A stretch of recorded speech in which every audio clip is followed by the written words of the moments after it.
Year-old sister stared blankly at the table, trying to block out what was about to happen. Their mother was hurriedly serving the Sunday dinner she had been cooking on the stove, which was now overcooked. The loud sound of a truck stopping and doors slamming signaled that their dad had come home. He stumbled inside, clearly drunk, and started shouting, "What is this? Do I need to teach you how to tell time? I wanted dinner at 3 p.m., so where is it? Can you do anything right?" "Bill, I tried. It's only 4 p.m. now." She couldn't finish her sentence. Bill crossed the kitchen and hit her hard, causing her to fall to the floor and drop the glass jug she was holding, which shattered everywhere. "You're not just slow, you're clumsy too. Now get up and clean this mess. Feed your family and be a wife and mother for once." Sheila Tomlinson slowly picked herself up, wincing from the pain. She noticed a cut on her ankle from the glass, but kept going. She served the dinner quickly, forgetting about her own meal while she cleaned up the broken glass. The broken jug reflected her marriage, once whole, but now in sharp pieces that could hurt. Unlike the glass, she couldn't escape. She had to keep living as someone who felt broken. They lived on a farm far away from town, and she felt lonely. Her family was many miles away, and her husband's relatives lived too far. Once she had talked to Bill's sister about her situation, but that only led to a painful confrontation. She wanted to leave so badly, but without money, a vehicle, or a way to take her two small children, running away felt impossible. After dinner, Bill walked over to Paulie and tousled his hair as he spoke. "Paulie, I've just taught you an important lesson. Never let a woman think she's in charge, because once they do, there's no way back." At the time, Paulie didn't really understand the statement, but later on, the troubled home he lived in would shape a dark part of him. Just after Paulie's 16th birthday, he came home one evening to find his mother sitting on the kitchen floor, looking lost and confused. A missing tooth, two half-closed eyes, and a bruised face. He began to move towards the shouting coming from the living room. His dad was yelling at his sister, calling her useless, while holding her against the wall. She kicked at the air below her, struggling to free herself. In a moment of desperation, Paulie grabbed a tall lamp and hit his dad on the back of the head, sending him crashing to the floor. He kicked his dad hard in the stomach, causing him to gasp for breath. Paul's dad looked up, raising his hand to signal for Paulie to stop, but he couldn't. All those years of watching the pain and fear his family dealt with came rushing back, revealing the anger within him that his parents had shaped. As he lashed out at his father in a blind rage, he was only faintly aware of his mom and sister trying to pull him away, screaming at him to stop. When the anger faded, Paulie looked at his mother's face. Though her eyes were nearly shut from what she had endured, he saw a deep fear there. It was a fear stronger than any he had seen before, one that came not from his father's actions, but from the sight of her own son. She stumbled back, pulling her daughter with her. If she had lived in fear of her husband, the young man before her now filled her with true terror. She realized he was on a path that could bring suffering to others, and she promised herself to keep him far from her and his sister. Months later, Paulie joined the Australian Army, leaving his family behind for good. The discipline and sense of purpose he found there helped him grow. By the age of 26, he had become a sergeant in the elite Special Air Service Regiment, enjoying the challenges of his work. His team of 4 was sent on a mission to meet someone who had information. But when they reached a few rundown buildings, they walked into a trap. The area was silent, except for a young girl in a burqa playing with a doll. As they approached her, she smiled, then dropped the doll and activated a detonator linked to explosives on her person. There was a sudden flash and loud noise that knocked Paulie to the ground.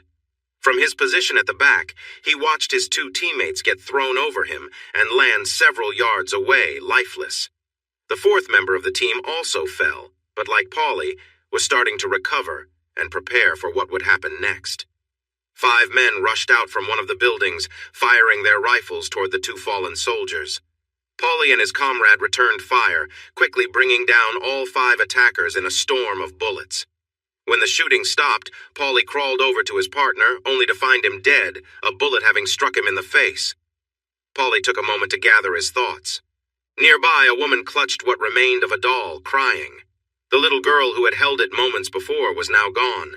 4 small children clung to her, sobbing, and a few other women stood in a doorway, wailing at the tragic scene. Paulie reloaded his weapon, his mind cold and detached. He raised his gun and fired a short burst, silencing the cries of the woman and children.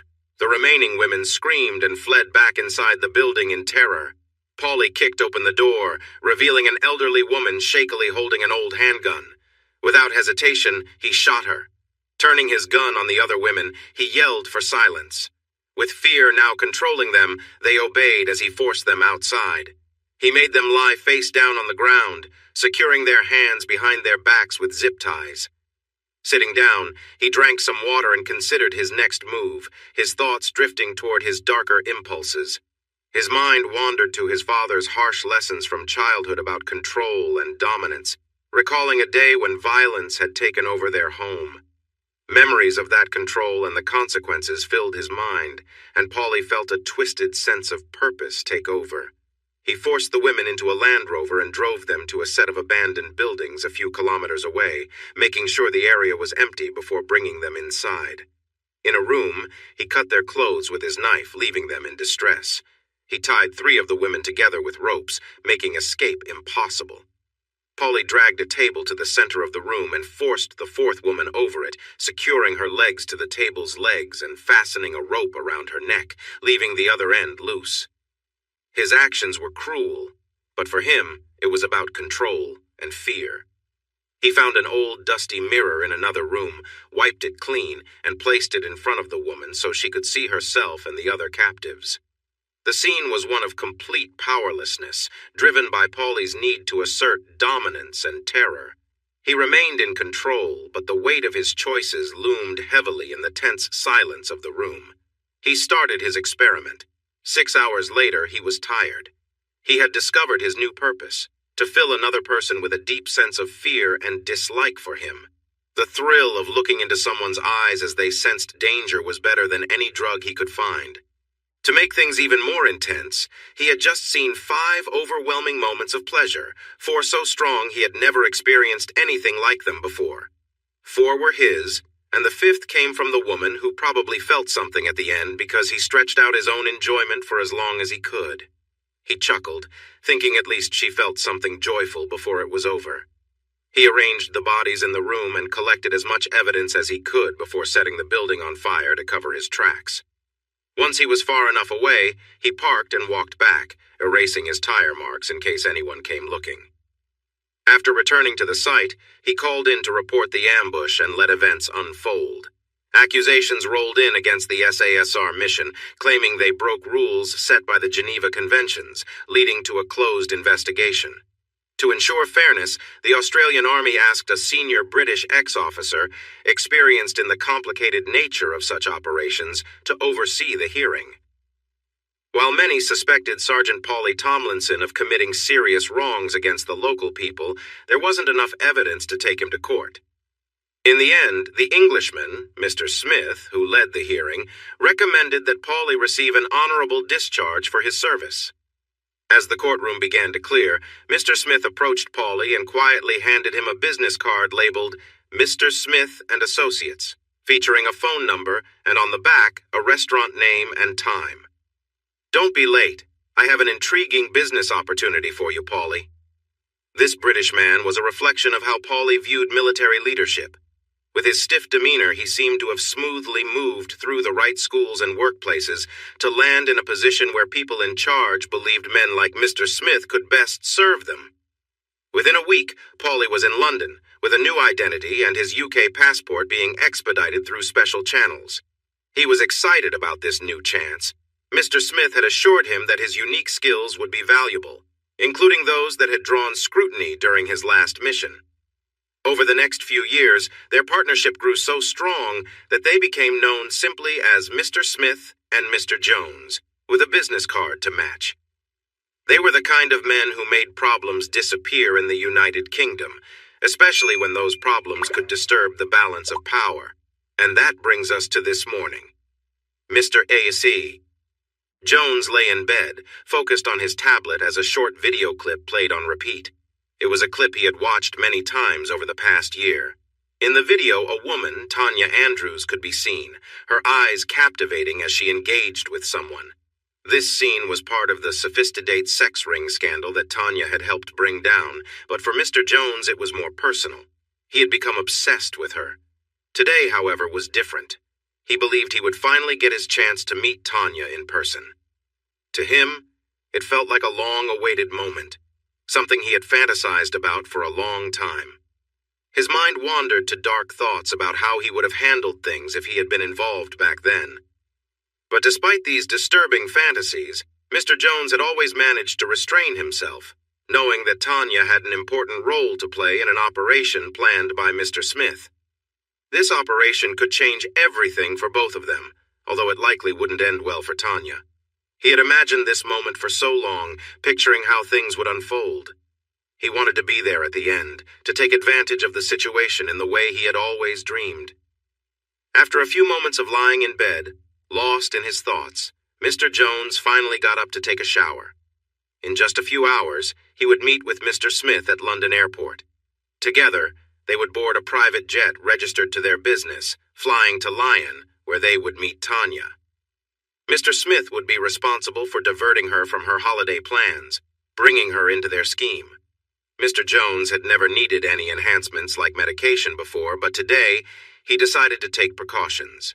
He wanted everything to go exactly as he had imagined when they arrived in Lyon.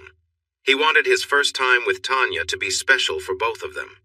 He hoped that if her vision of a life with her husband ever survived, she would remember their time together so fondly that whenever she was with her husband, she would think of him, Mr. Jones. He glanced at his watch. That moment was only hours away, and he would be counting down the minutes.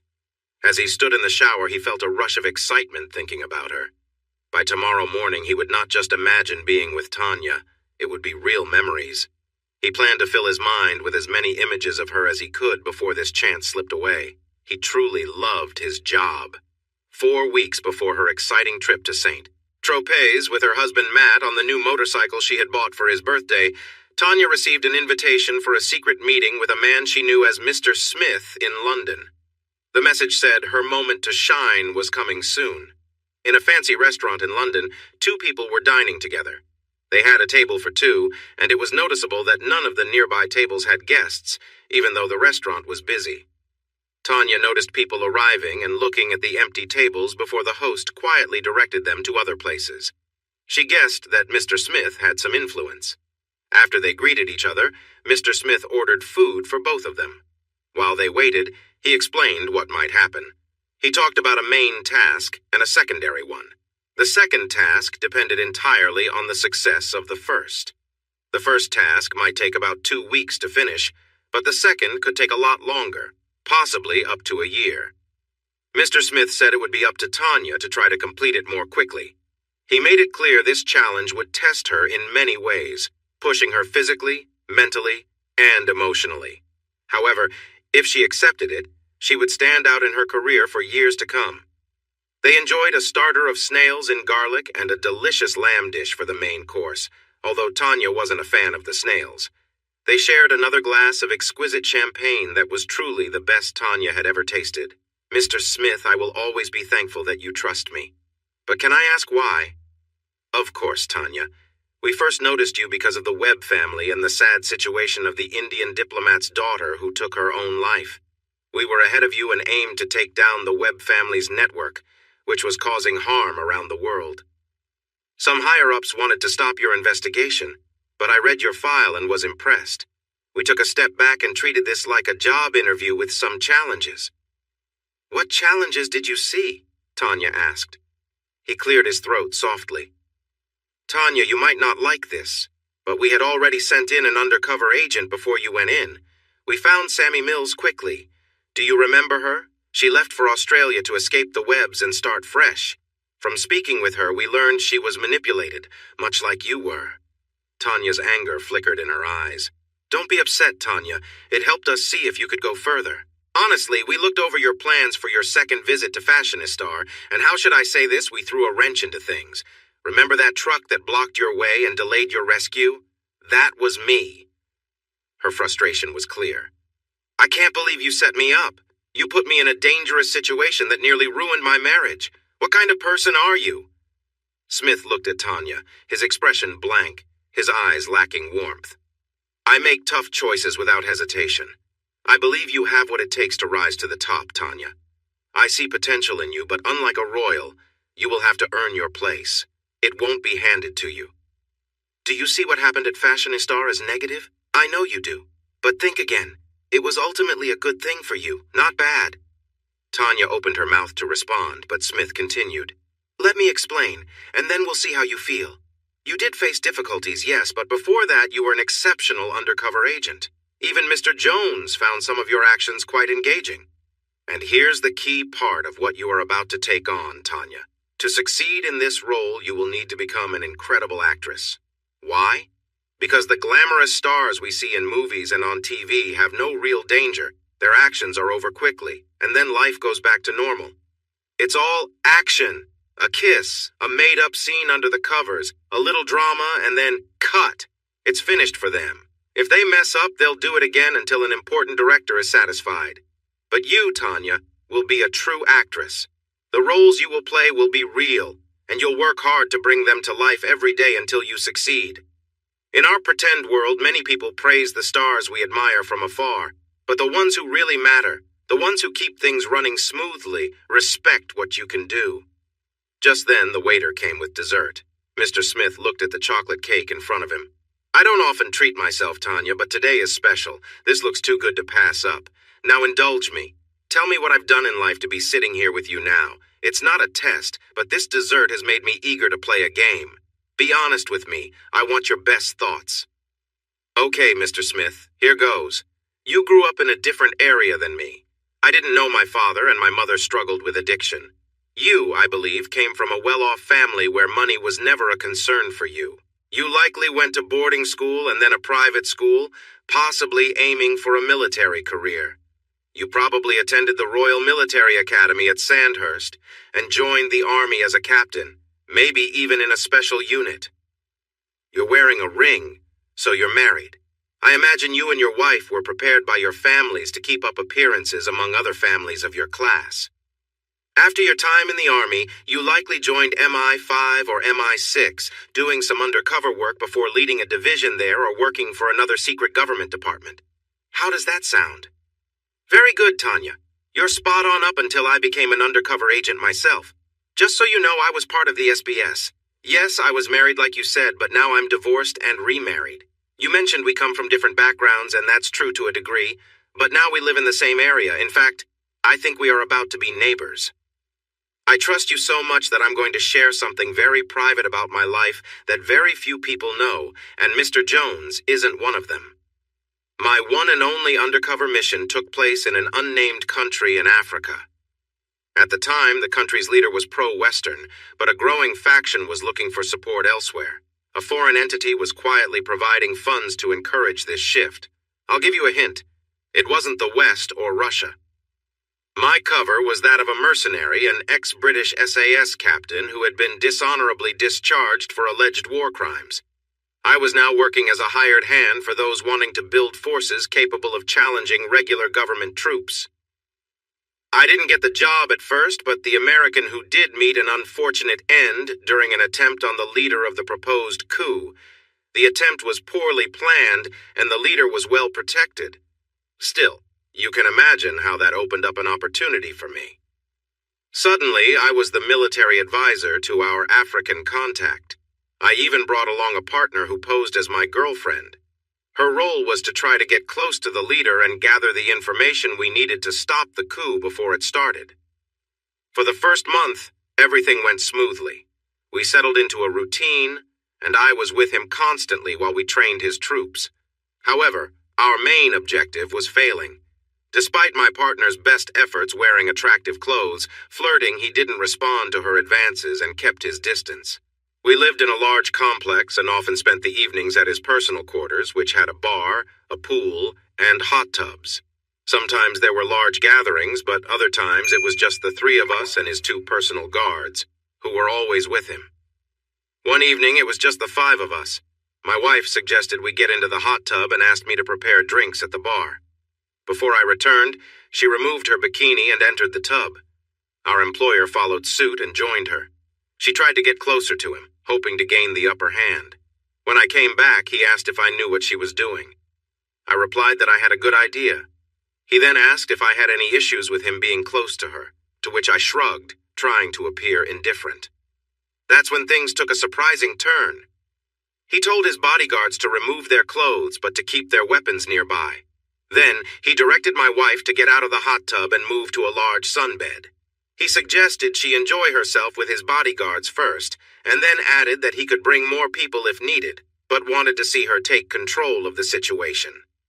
Needless to say, the guards were eager to take full advantage of the situation.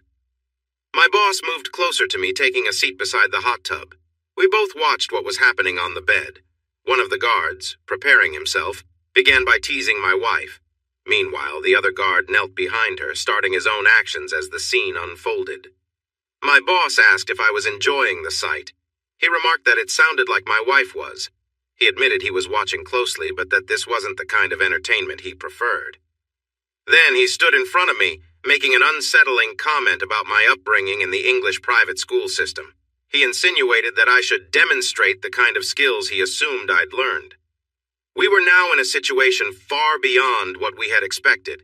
We felt trapped, but we told ourselves we were doing this for the greater good, for the mission we were tasked with. We had to put our country's interests first, no matter the personal cost. And sacrifices were made. Looking back, I realized we might have pushed too hard in our attempts to get my wife close to him, and he figured out what we were trying to do. He turned it into a game, toying with us while giving us just enough hope to keep going. For the next 3 months, this routine became a regular occurrence. Sometimes more people were involved, and the situations grew increasingly unbearable. Eventually, things went too far. One night, he orchestrated an especially humiliating scenario. That night, I reached my breaking point. I swore to myself that I would find a way to stop him after enduring that final humiliation. Within days, 2 things happened that led to his downfall. Over the past few months, as my wife interacted with his close aides, she identified a weakness. One of them became infatuated with her and confessed that he wanted to escape with her and start a new life. Sensing an opportunity, she played into his feelings, telling him that the Americans had reached out to her through a spy in the camp. They promised her a new life and a significant sum of money if she could provide information about the coup plans. He fell for it. With his help, she gained access to critical files details about the coup's timing, how it was funded, the key targets in the government and military, and even the insiders working behind the scenes to bring down the current leadership. We now had everything we needed. As we prepared our escape, we received alarming news. In the next 48 hours, I was to be handed over to the foreign power backing the coup for interrogation and eventual elimination. Worse still, my wife was expected to be sold into slavery. Knowing time was running out, I hid 2 combat knives under the large sunbed our host often used for his degrading games. We hoped for a stroke of luck that evening, and it came when we learned there would only be 5 of us: the host, his 2 bodyguards, my wife, and me. After some time in the hot tub, our host snapped his fingers, signaling his guards. They grinned and began to undress. My wife followed the routine, but instead of immediately getting onto the bed, she knelt on the floor beside it. One of the guards, setting his gun aside, approached her. He lifted her chin, guiding her into a familiar scenario. We had counted on the host responding to this, and sure enough, he motioned for me to do the same on the other side of the bed. I positioned myself carefully, making sure the knife was within reach.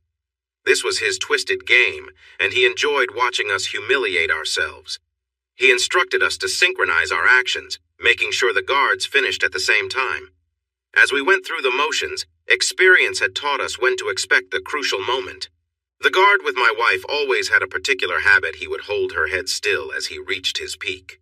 The other guard preferred a more restrained approach, wanting to see everything unfold at a slower pace. But we knew that this moment, carefully planned, would be the key to our escape. At the moment when both guards were lost in their own world, eyes closed and unaware, my wife and I seized the opportunity. As soon as the guard in front of me relaxed, I reached for the knife hidden nearby. In one swift motion, I slashed his throat. Blood poured out as he collapsed, trying to grasp what had just happened. At the same time, my wife acted. When the guard in front of her held her head still, she grabbed the knife and thrust it upward. Though she couldn't see well, she aimed for his abdomen. He staggered back, and I quickly moved behind him to finish the job, cutting his throat as well. Before our employer could react or leave the hot tub, we were on him. My wife covered his mouth to silence him as he struggled. I acted quickly, using the knife below the waterline to take what he valued most. He thrashed, but I brought it above the water. We pushed his head under, the water turning red, before pulling him back up, allowing him a brief moment to gasp for air. That's when I forced the piece into his mouth, using my fingers to ensure it stayed lodged in his throat. I told him that after everything, it was his turn to experience what he had forced upon others. He fought hard, but the struggle soon ended. Once we were certain he was gone, we let his body slip beneath the water. We rinsed off quickly in the pool, changed into fresh clothes, and used the exit code that had been provided by one of his aides. We returned to our room, dressed in dark clothes, and quietly left the compound. We found the hidden phone waiting for us and made our way to the rendezvous point, marking the start of our journey back home. To eliminate any loose ends, my wife had dealt with the aide who gave us the information. Earlier that day, she had lured him into our quarters. When the moment came, she acted swiftly, ending his life with the knife she had hidden nearby. In later years, she would mention how surreal that moment had been for her. "So, you see, Tanya," Mr. Smith continued, "I've been in situations like this before. You're going to have to get close to someone in this mission. It's not optional if we want this operation to succeed." Tanya, taking in the story, asked, "Mr. Smith, that sounds like an awful experience, but there's something I don't quite understand. At the beginning, you mentioned that you had a partner during the mission, but later referred to her as your wife. By the end, you talk about her confession as your wife in the future. Did you have your wife with you through all of this?" "Good observation, Tanya. When I got back, I returned home to my wife, who believed I was just away on some army training, but, like you and Matt, I couldn't share what I had been through, the difficult experiences I faced. This made it hard for me to connect with her again after everything that happened. But I found a connection with someone, Tanya. My partner in Africa went through similar hardships, even though she was single. In most cases where physical closeness is expected, we send operatives who are single and not attached. Our shared experiences brought us together as friends, and that friendship grew into love. We got married, and she mostly stayed at home to raise our child. We are still together and have a son now. Can't you see, Tanya? You are stronger than I was. You carried the burden of what happened, and your husband saw clear signs of it. But you worked through it and rebuilt your relationship. This next time will be tougher. There are time constraints that will make things difficult, and you'll need to play a role to convince others, but that won't show the real you. In the end, the real you can reconnect with Matt, heal what has been broken, and then create the family you dream of. By then, I will step out, so it's likely you could have both a loving family and a respected career, just like me." Tanya thought about what he said. It made sense. She could play any role needed. There was a difference between love and physical closeness, and she could separate the two, feeling sure that her connection with Matt would be unique. Yes, this could work. Matt had been understanding before, and she believed he could be again. She could soften the truth without evidence other than her own words. She felt she could manage this. After they finished eating and enjoying their coffees, Tanya signaled that she was going to head back to Bournemouth. "Tanya, really think about what we talked about today. You have the strength, but it will take a toll. It could really challenge your relationship. Mine ended in disaster, and yours was close to breaking for a while. I do have some strategies ready, including a backup plan if needed to ensure your relationship is still intact when this mission is done. It's the least I can do for your commitment. But be warned, it will still be a challenging journey, Tanya. We're discussing a mission that has yet to fully begin. The first challenge would come soon, and we needed to handle it carefully. However, we couldn't be sure that our target would take the bait when we presented it. Still, I believe he will, and that will mark the beginning of your journey." Tanya smiled as she left. Mr. Smith had filled her with confidence in her skills. It felt like he and his partner, Mr. Jones, were the only ones who truly believed she could achieve great things. She needed to get home, though, because Matt would return around 10 p.m. and she wanted to show him her love. After Tanya left, Trevor Austin Campbell, also known as Mr. Smith, considered the situation and the choices he needed to make. Tanya fit the profile perfectly to connect with a dangerous person they needed to handle, known as Mickey Two Guns. He had already sent an agent a year ago to deal with this threat, but it had ended tragically with the agent's death. Mr. Jones was involved in Mickey's life, but progress seemed slow. Smith also worried that Mr. Jones might not work in the government's favor if he discovered their true intentions. It was his mistake. He had rushed for quick results and forgot an important lesson he learned in Africa. If you push too hard, your enemy will see through you. Unfortunately, that had happened. On a positive note, the police had been informed about where to find the body, and luckily it was not in a public space. A USB drive was found in the pocket, containing a real video clip. What had been considered a rumor was now a serious threat that needed to be hidden away. It was up to his small, specialized team to solve this problem. The government relied on him to do the hard work, which was going to be challenging. Tanya was crucial, as she had the qualities needed for the task. But it was risky. The United States was far ahead of the United Kingdom in psychological evaluation. After reviewing some of Tanya's post-trauma evaluation videos, he sensed something was being missed. The relationship between the US and UK intelligence agencies had remained strong, despite changing political situations. Using his contacts, he asked the Americans to take a closer look at Tanya. They confirmed his concerns. She had a serious personality issue that, under the right circumstances, could deeply affect her and those around her. The report explained that her difficult childhood had impacted her significantly in two ways. Tanya had a strong desire to be successful and to be the best in whatever she chose to do. Part of this came from wanting to get back at those who had hurt her mother. This focus helped her do well in school and get into the police force. During her evaluations, nothing showed any issues because the right triggers had not appeared in her life. However, this changed when she met Matt Andrews, and it happened too soon for Mr. Smith's liking. Fate brought Tanya and Matt together, both shaped by different but sad childhood experiences. Their bond grew quickly, leading to their marriage. While Tanya was clear about her ambition, their shared therapy sessions after Tanya faced a difficult event revealed some underlying problems. Matt had no idea how deep Tanya's drive went. He understood she wanted to succeed, but he did not realize what would happen if she couldn't reach her goals.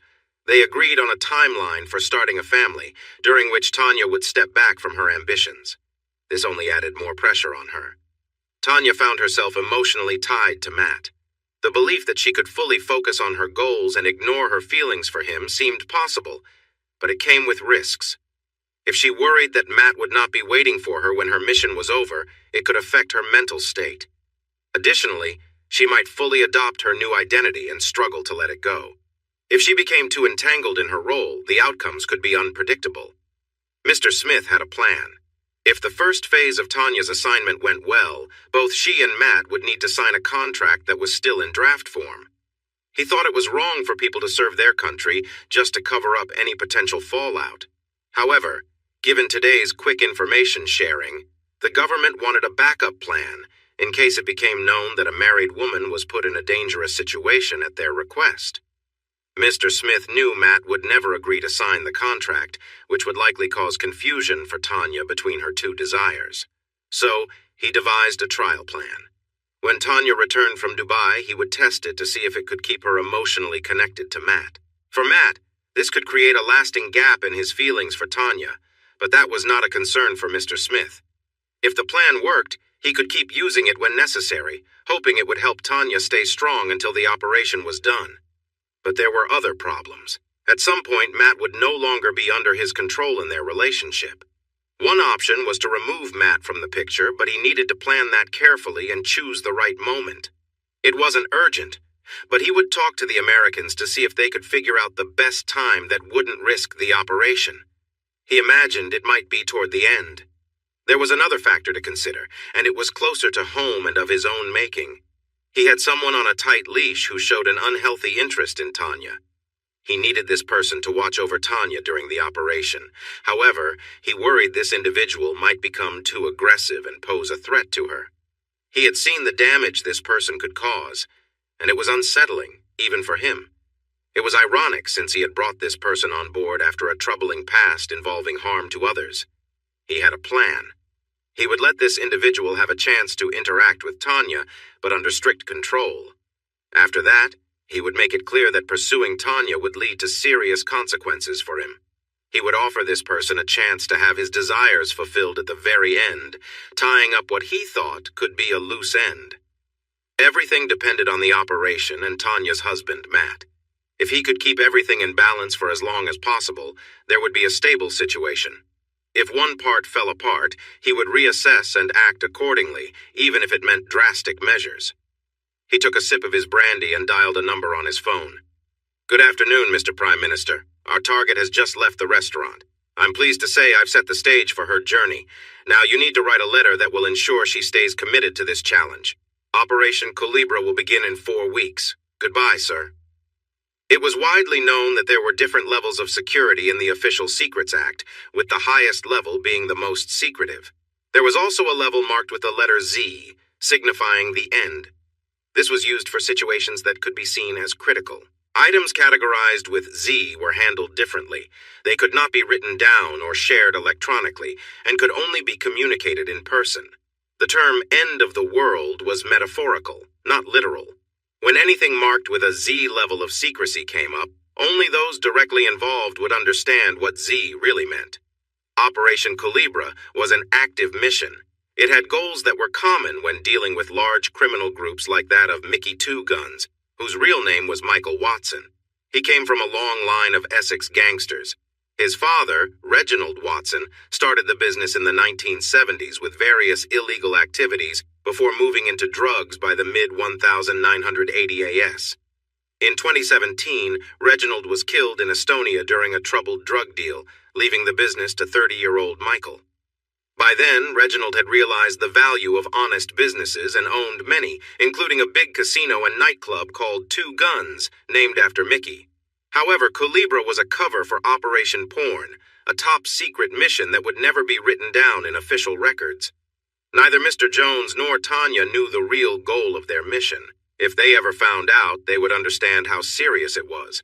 Tanya would likely manage it well, but Mr. Jones might see it as a chance to take advantage for himself, which was a major concern. He could only make plans to prepare for any outcome, ensuring that pieces in play could be removed quickly if needed. After finishing his brandy, he left the restaurant lost in thought. One amusing thought was about the name Porn. It meant someone who gives themselves for profit. What a fitting name for this operation. 4 weeks later, during Matt and Tanya's holiday, Mr. Smith called Tanya while they were on their way to Geneva. "Hello, Tanya. I know you're on holiday, but you need to make a decision right now. We're at a point where I can explain what the government wants you to do." Mr. Smith told her the mission was to take down Mickey Two Guns, one of the most infamous gangsters in England. He outlined the plan and clearly stated what was expected of her. After explaining everything, he asked the big question. "If you have any doubts, it's okay. We have a backup plan. We've booked you a hotel in Lyon, so you'll need to change your route and follow the instructions I'll send you soon. So, last chance, Tanya. Are you in or out?" Tanya felt her heart racing, and she was shaking with adrenaline. She waited for a moment, swallowed, and then replied, "I'm with Mr. Smith.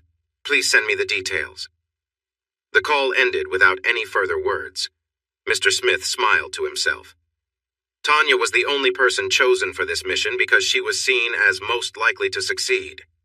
Tanya made up an excuse to Matt, and they headed to the hotel in Lyon. She wanted to be in the room before she told him the important news. Speaking while they rode the bike would mean she lost control. He could just keep going and ruin the plan. As expected, things did not go well. She got Matt to take her to the airport, knowing he would try everything to stop her from leaving. In the terminal, she sent a message, and soon 2 serious men walked toward them. "Tanya Andrews? Nice to meet you. We were told you'd be alone. Who is this gentleman?" "He's my husband." The 2 men exchanged glances. "You know he can't be part of this. He cannot go beyond this point. We need to leave quickly." Tanya and Matt looked at each other, silently communicating. Matt stared blankly as if he were lost in his own thoughts. Tanya tried to express understanding through her gaze. She kissed him, but he did not respond. She felt as if he was closing himself off. As the two men moved away, she stood still, looking at Matt, neither of them moving. One of the men spoke up. "Are you in? If you are, we need to go now." Tanya's eyes shifted from Matt as she started to walk away. Matt called out, "You said you wanted my support as you reach your goal, but there's a problem, Tanya. Just like in football, you can only play for one team. This is your last chance to choose which team you want to join. Us, me and you, starting a family together, or whatever this next step is, it's your decision." She paused. The two men were a few steps ahead, waiting in a doorway out of the departure hall. She began to turn, and Matt thought she changed her mind. But then she looked at the men who were signaling her. She glanced back at Matt, who stood still and expressionless. With a sad face, she silently mouthed, "I love you," before following the men, letting the door close behind her. "Now that your husband is gone, I'm Jean-Claude, and this is my colleague Philippe. We are from Interpol. Your colleagues have sent the files you need to review. They will provide your identification and appropriate clothing for the operation when they arrive in a couple of hours. Then, in about 7 hours, you should be at the operation site." They left Tanya with a tablet so she could dive into the files. As she arrives in Dubai, she knows she needs to become Tammy Willis. The two men had left Tanya alone in the room so she could focus. Earlier, her phone buzzed with a password to access the tablet. She smiled when she saw it. R1GHT_Cho1CE_T. It was a clear message from Mr. Smith and Mr. Jones. She expected they would join her in Lyon soon. She opened the tablet and found a folder named Culebra in the Documents section. Inside were several PDF files and a few images. She clicked on the file labeled 01_PM and began to read. "Dear Mr. Smith, I want to thank you and your small but important team that our government relies on more often in times of need. You know about our current challenge. I trust you will be able to handle this serious matter that could harm our country's reputation. Please pass on our thanks to the best operatives involved in this task, especially XX and XXX. The senior members of the cabinet admire her dedication to the role she is about to take on, especially considering the personal sacrifices mentioned in the agreement she and her husband must sign before we proceed with full commitment to the project. I'm sorry to hear that your team lost one member while getting close to this issue, but I hope XXX's can see it through to the end. The sacrifices she is about to make are significant, and as someone with a loving partner, I hope she can remain strong and rebuild her personal life after this challenge. With great hopes for your success, the Prime Minister." There it was, the recognition she had worked so hard to earn. The long hours of studying, managing her money in college, living a simple life, and giving up on experiences most young women enjoy had all led to this. She had also sacrificed love along the way. Love almost held her back from achieving her dreams. She planned to reach her goals first, then find a loving partner and create a happy family where children would feel cherished, not discarded, as she felt her mother must have seen her when she was left behind. She promised herself she would never let that happen. She thought about Matt. She had almost turned back to him in the airport before deciding to leave him behind. All she wanted to do was sit on the floor and cry because she felt stuck between difficult choices. What if she had gone back to Matt, choosing the safe path of being his wife and nothing more? Mr. Smith had made it clear that the opportunity he offered would only come once. If she didn't take it, she would fade into the background and give up on her dreams, becoming just another man's wife, missing out on the achievements she was capable of reaching. She had made her choice only half an hour ago when she walked out, leaving her husband behind. They had faced challenges together before and had come through them, their love strong enough to survive more. In the next room, French officers Jean-Claude and Philippe watched Tanya through a two-way mirror. "I can't believe the skills of that woman. I heard from her boss that she is the best undercover agent in the UK, but I thought that was just bragging. But wow! Did you see how she changed? It was like a scene from a silly American movie with her husband. But as soon as she entered the room, she became the true professional we see now." Jean-Claude sighed. He was nearing retirement and wondered if he should stay longer if Philippe was typical of new Interpol officers. "Is that all you see, Philippe? I see a troubled woman who might fall apart soon and take those close to her down with her. Jean-Claude, really, I think you're too cynical. If you can persuade me before the hairstylist arrives, I'll treat you to dinner at L'Alexandrin. If not, the dinner's on you. Deal? Jean-Claude laughed, thinking this would be easy. Okay, let's observe her closely. Watch her face. They watched for several minutes as she focused on her tablet. She scrolled but suddenly stopped, her finger hovering over the screen. Did you see that? She blinked twice quickly. There was a slight twitch in her face. If you weren't paying attention, you would miss it. And her finger is still on the tablet. She seems frozen. I think she's feeling the weight of leaving her husband. Remember, she walked out at the start of their holiday, and her husband will soon piece together what happened, which could lead to problems for us. We need to be ready. They continued to observe her for another 15 minutes until the hairstylist arrived to prepare her for her role. Her hair needed to be lighter and cut shorter. I owe you dinner, Jean-Claude. Now that you mention it, I see it too. Do you think she is struggling with her job and her relationship? How did you know that? I've seen this before in my years, but it was with an American woman. She wasn't married, but she had a strong connection with one of our men. They were both assigned to work against Greenpeace, spying from different angles. After a year, they ended up together because of Greenpeace's activities in French Polynesia. She found him with a girlfriend who was 3 months pregnant, and the girlfriend had no idea he was working undercover. The American woman was sent back to Paris after a few weeks. I worked with her, but she had changed. She showed signs of a split personality just like the English woman we've been observing. What happened then, Jean-Claude? One day she just disappeared from Paris. A few days later, our man and his girlfriend were found dead, supposedly in a robbery gone wrong.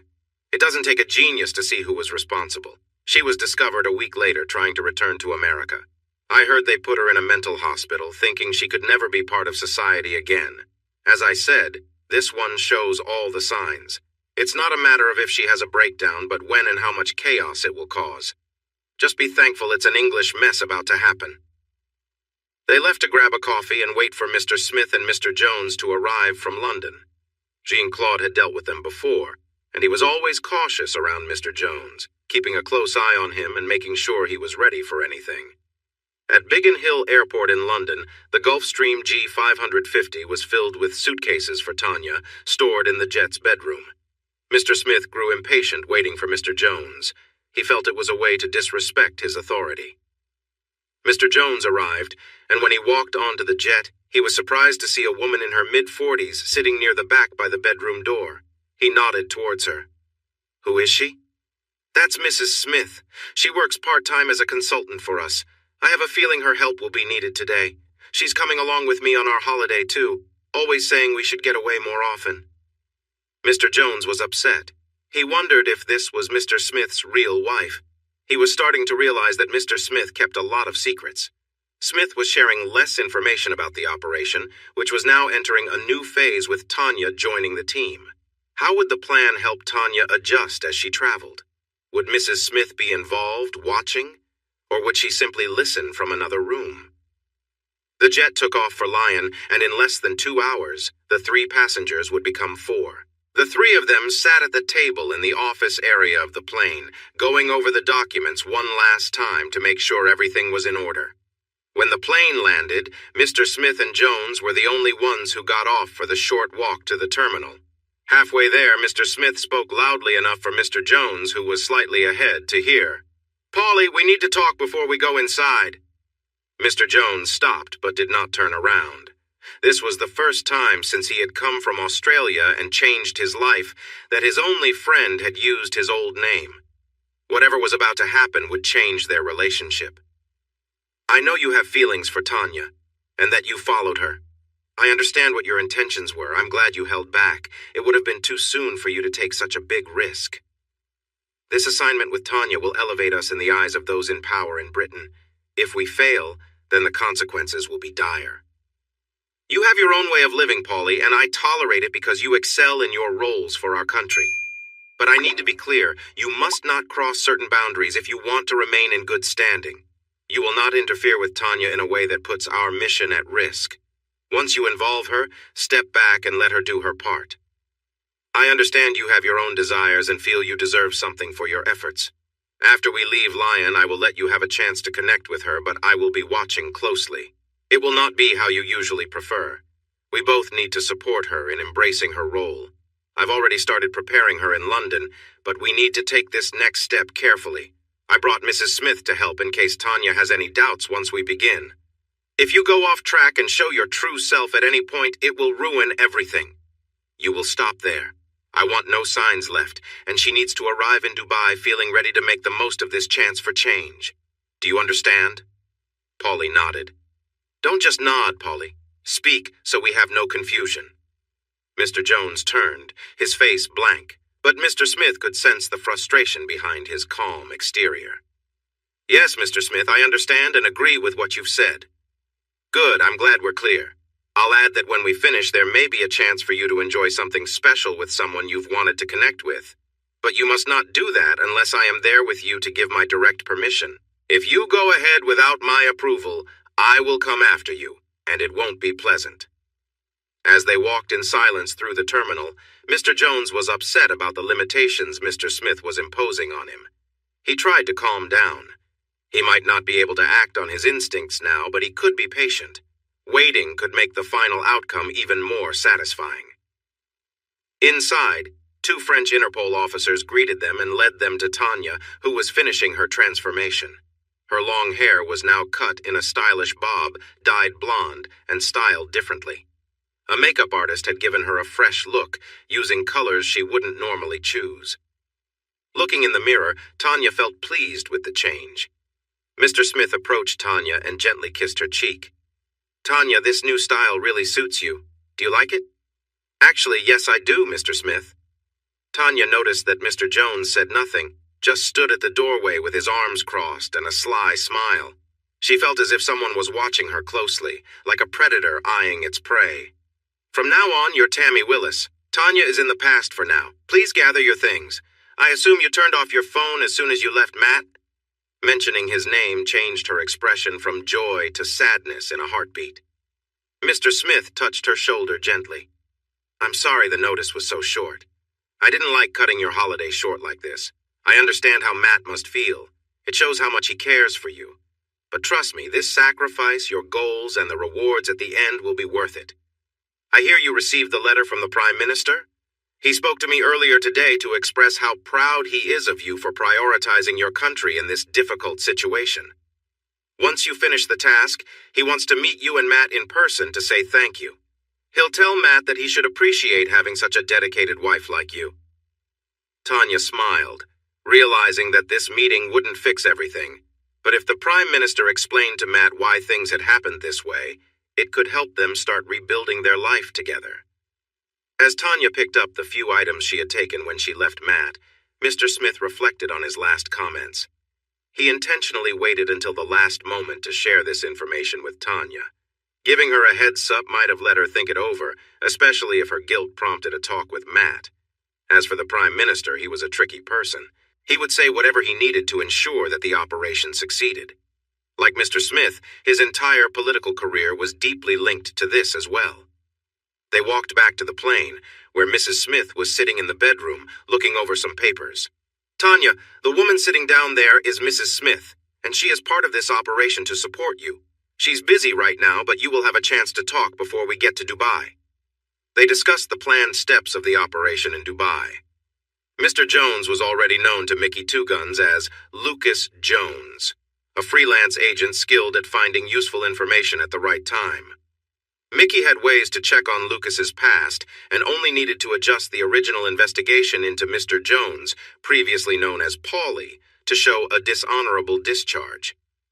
Now they had a person Mickey could connect with. The main part of the operation would take place the next morning. Mr. Jones was set to arrive at Mickey's lavish retreat in Dubai, which looked more like a 5-star resort than a home. He would be traveling with Tammy Willis, who sat next to Mr. Jones during the flight and accepted his offer to stay overnight. Mickey held a master key for every room and followed a well-known routine. The guard would inform Mickey about Mr. Jones's arrival and mention a female guest with him. This was unusual and would catch his attention, so he would open Mr. Jones's door around 9 in the morning. They would be ready for him, prepared to have him invite Tammy into his life. Tammy, we need you to handle this first critical part smoothly, without showing any signs of discomfort. You must make Mickey believe you are guiding the situation. It's a good idea to practice now, so you're relaxed before it's too late. If you go to the bedroom, there are some clothes for you to change into." Tammy walked down to the bedroom, feeling uncertain. As she entered, Mrs. Smith looked up from her notes and gave her a brief nod, a slight smile on her face, which Tammy found somewhat reassuring. On the bed, she noticed a bag with a pair of new black heels and black stockings, and nothing else. There were also 2 unopened suitcases. Unsure of what to do next, she opened the door slightly and called out, "Excuse me, Mrs. Smith. Can I have a quick word, please?" "Of course," Mrs. Smith replied. "Let's have a chat." Mrs. Smith walked into the bedroom and closed the door behind her. Mr. T.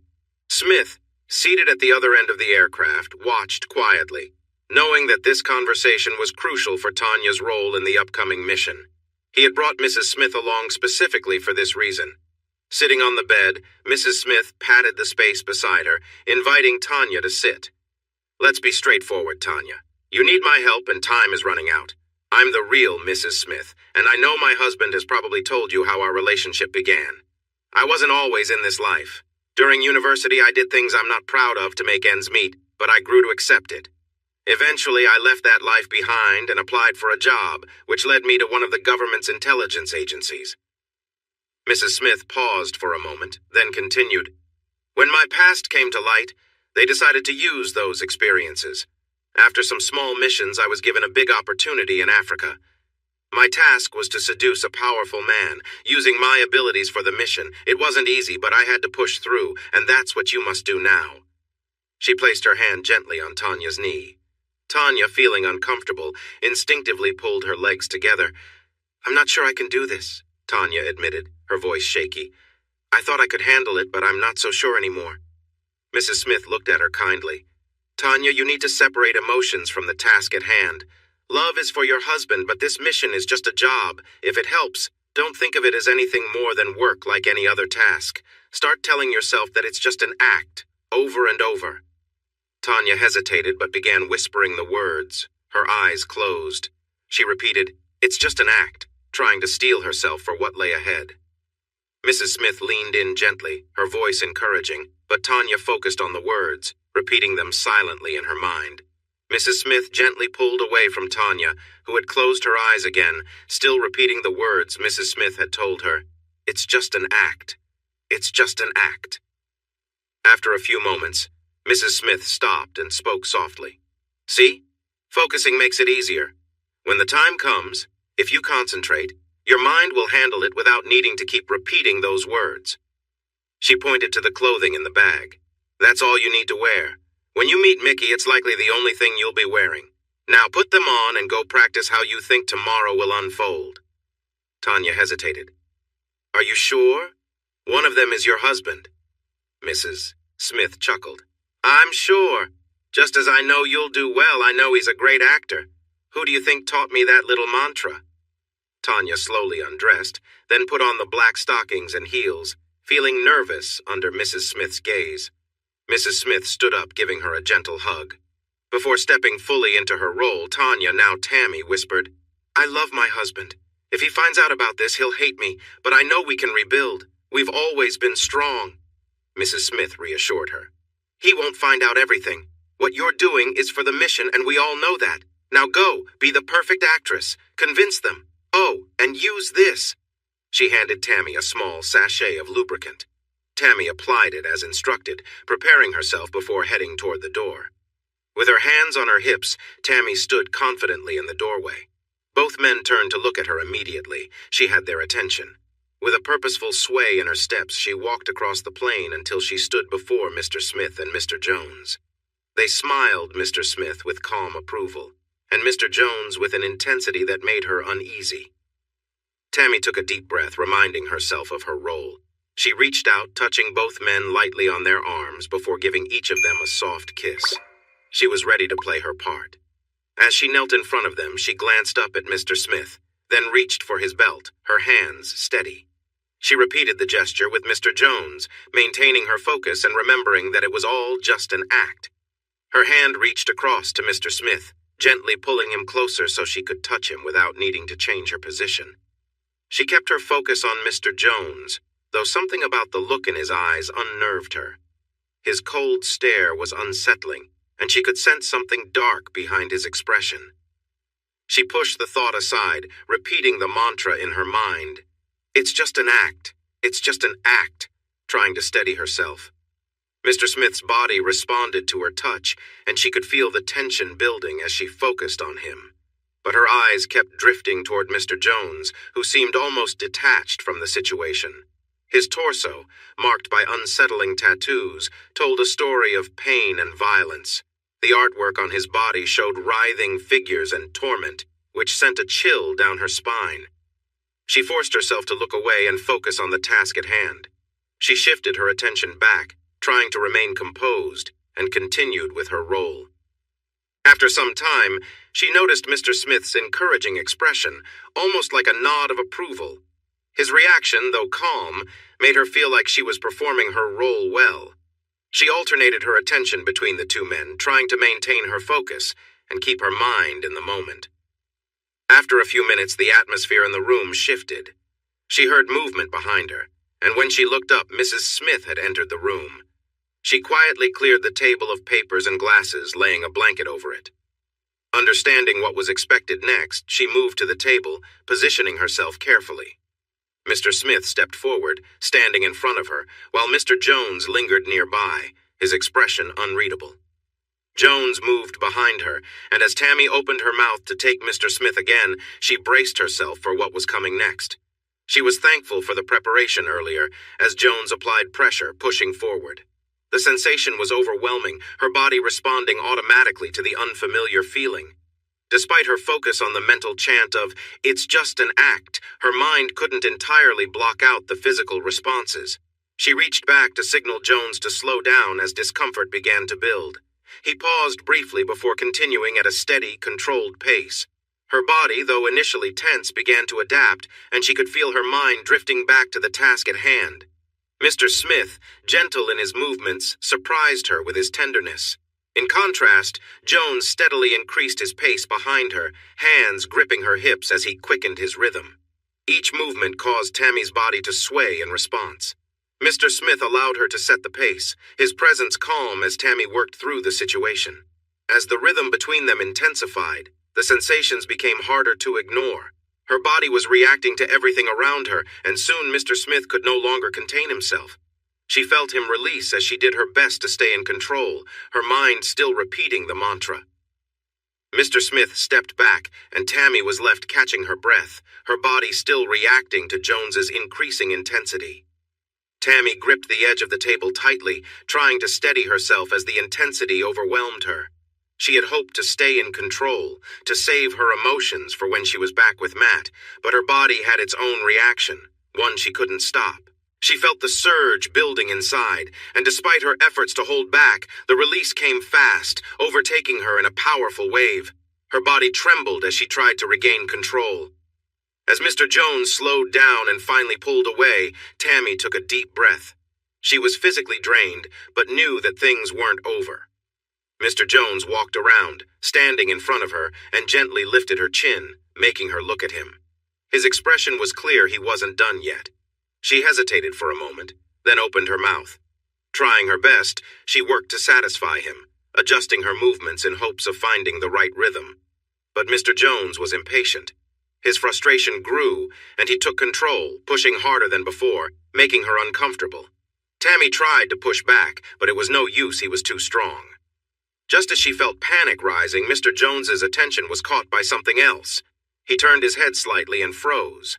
Less than 2 feet away, Mrs. Smith stood with a small but lethal Beretta Pico handgun aimed at him, her face calm but serious. Without a word, she made it clear that she was ready to act. Mr. Jones released Tammy immediately, raising his hands in a theatrical gesture as if to say, "What now?" Tammy, unaware of what had just happened, pulled herself away, gasping for air. She understood what needed to be done to end this situation. Her mind was racing as she followed the routine, pushing herself past her comfort zone. She did what was expected, trying to suppress the discomfort that came with it, knowing it was all part of the act. When it was over, Tammy felt drained, both physically and mentally. Mr. Jones pulled away abruptly, leaving her feeling exposed and shaken. Mrs. Smith quickly stepped in, helping Tammy up and guiding her back to the bedroom. Once inside, Tammy removed what little clothing she had left and stepped into the shower, letting the warm water wash over her, trying to cleanse the emotional weight of the situation. In the bedroom, Mrs. Smith prepared the next set of clothing. Each piece had been carefully chosen to appeal to Mickey, based on what they knew about his preferences. As Tammy dried herself off and looked into the mirror, a tear escaped from her eye, not from the role she was playing as Tammy, but from the part of her that was still Matt's wife. That part of her soul, buried under the layers of her mission, longed for peace and resolution, even though she knew she had to continue for the greater purpose. Meanwhile, things were escalating outside. Mr. Jones had pushed boundaries too far, disregarding their earlier agreement. His behavior became increasingly reckless, and Mr. Smith, who had been trying to maintain control, felt his anger rising. Jones was letting his darker instincts take over, and Smith could see the danger in that. Without Jones noticing, Mr. Smith retrieved his handgun from a nearby safe, ready to confront him. But before he could act, Mrs. Smith had already intervened. She stood calmly, her pink-handled Beretta Pico aimed at Jones, keeping the situation in check. Smith would have to discuss her concealed weapon later, but in this moment, he was grateful for her quick thinking. Tammy, unaware of the tension building outside, was still recovering from the emotional strain of her task. Meanwhile, Mr. Smith approached Jones, pressing his gun firmly under Jones's chin. "What did we agree on in Lyon?" Mr. Smith growled. "If you ruin this, everything falls apart, and believe me, if that happens, we're both as good as dead."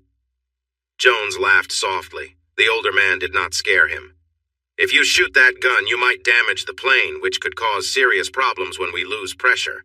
I'm no airplane expert, but I wouldn't want to risk it. Would you?" Mr. Smith was very angry. "If you've hurt her already, I'll have no choice but to do something drastic. There's no backup plan. You need to set aside whatever strange idea you have about that woman for now. As I said before, I'm telling you directly that you can let her go. If you can't, then you're the one I'll need to deal with quickly. I'm sure Mickey would love to know what you're really up to." He set the gun aside as both men glared at each other. Mrs. Smith had come out from the bedroom as Tammy was in the shower, holding her Beretta. "Gentlemen, you need to stop this fighting now.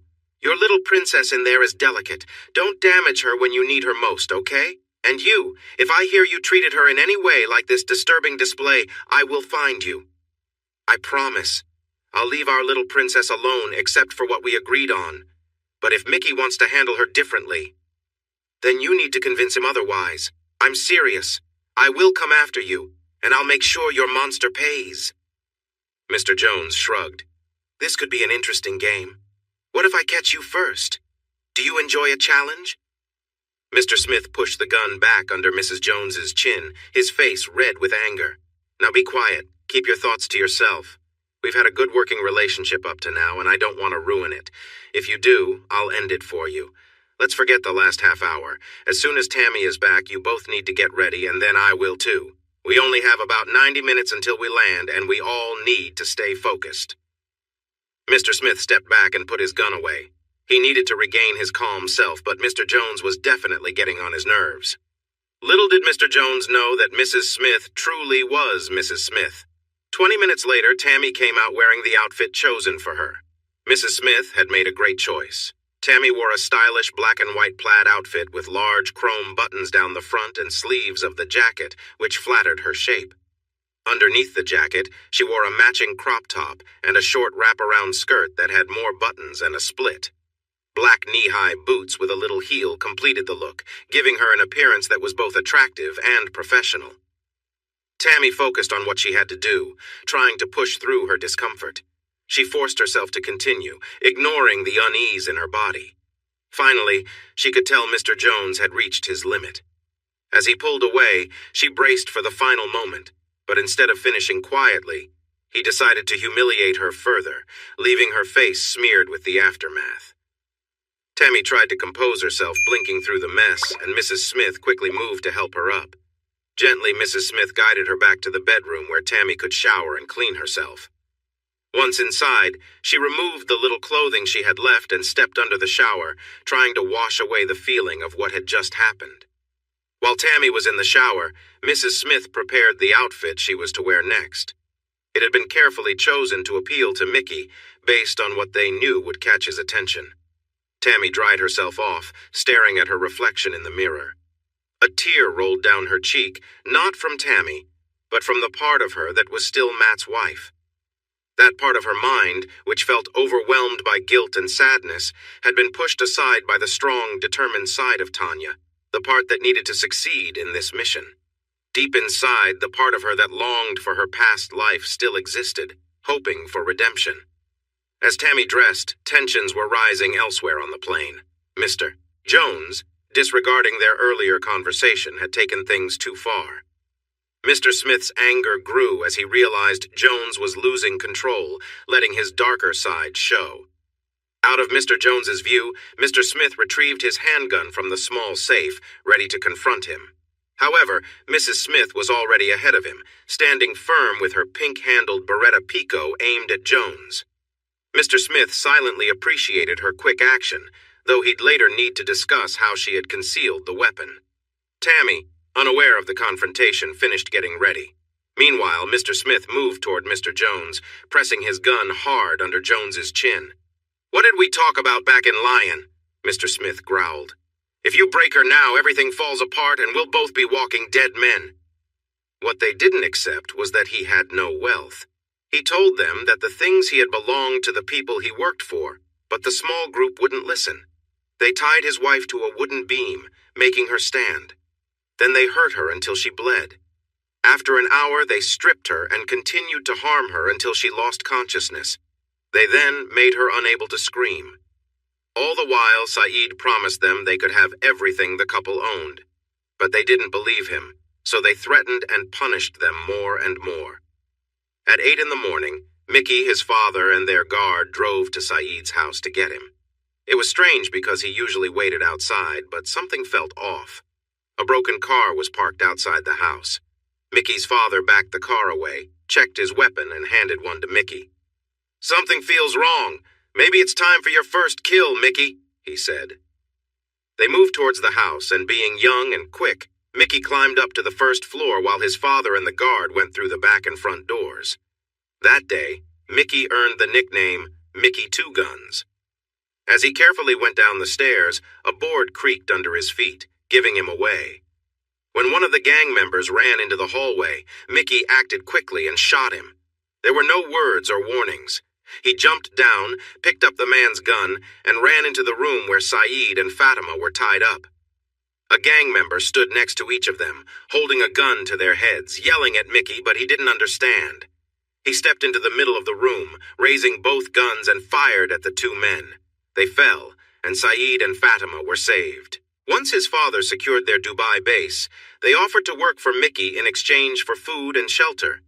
This made a strong bond, and Saeed and Fatima became Mickey's most trusted friends. Because of this, Mr. Jones was always cautious in Dubai. The guard checked that Mr. Jones was on the list and sent a message to Mickey and Saeed about his arrival with a guest. When they woke up, Mickey would know the guest was there. It was now 3 in the morning, and both Lucas and Tammy were ready to sleep, though Tammy struggled with her thoughts about the big step she was taking in this operation.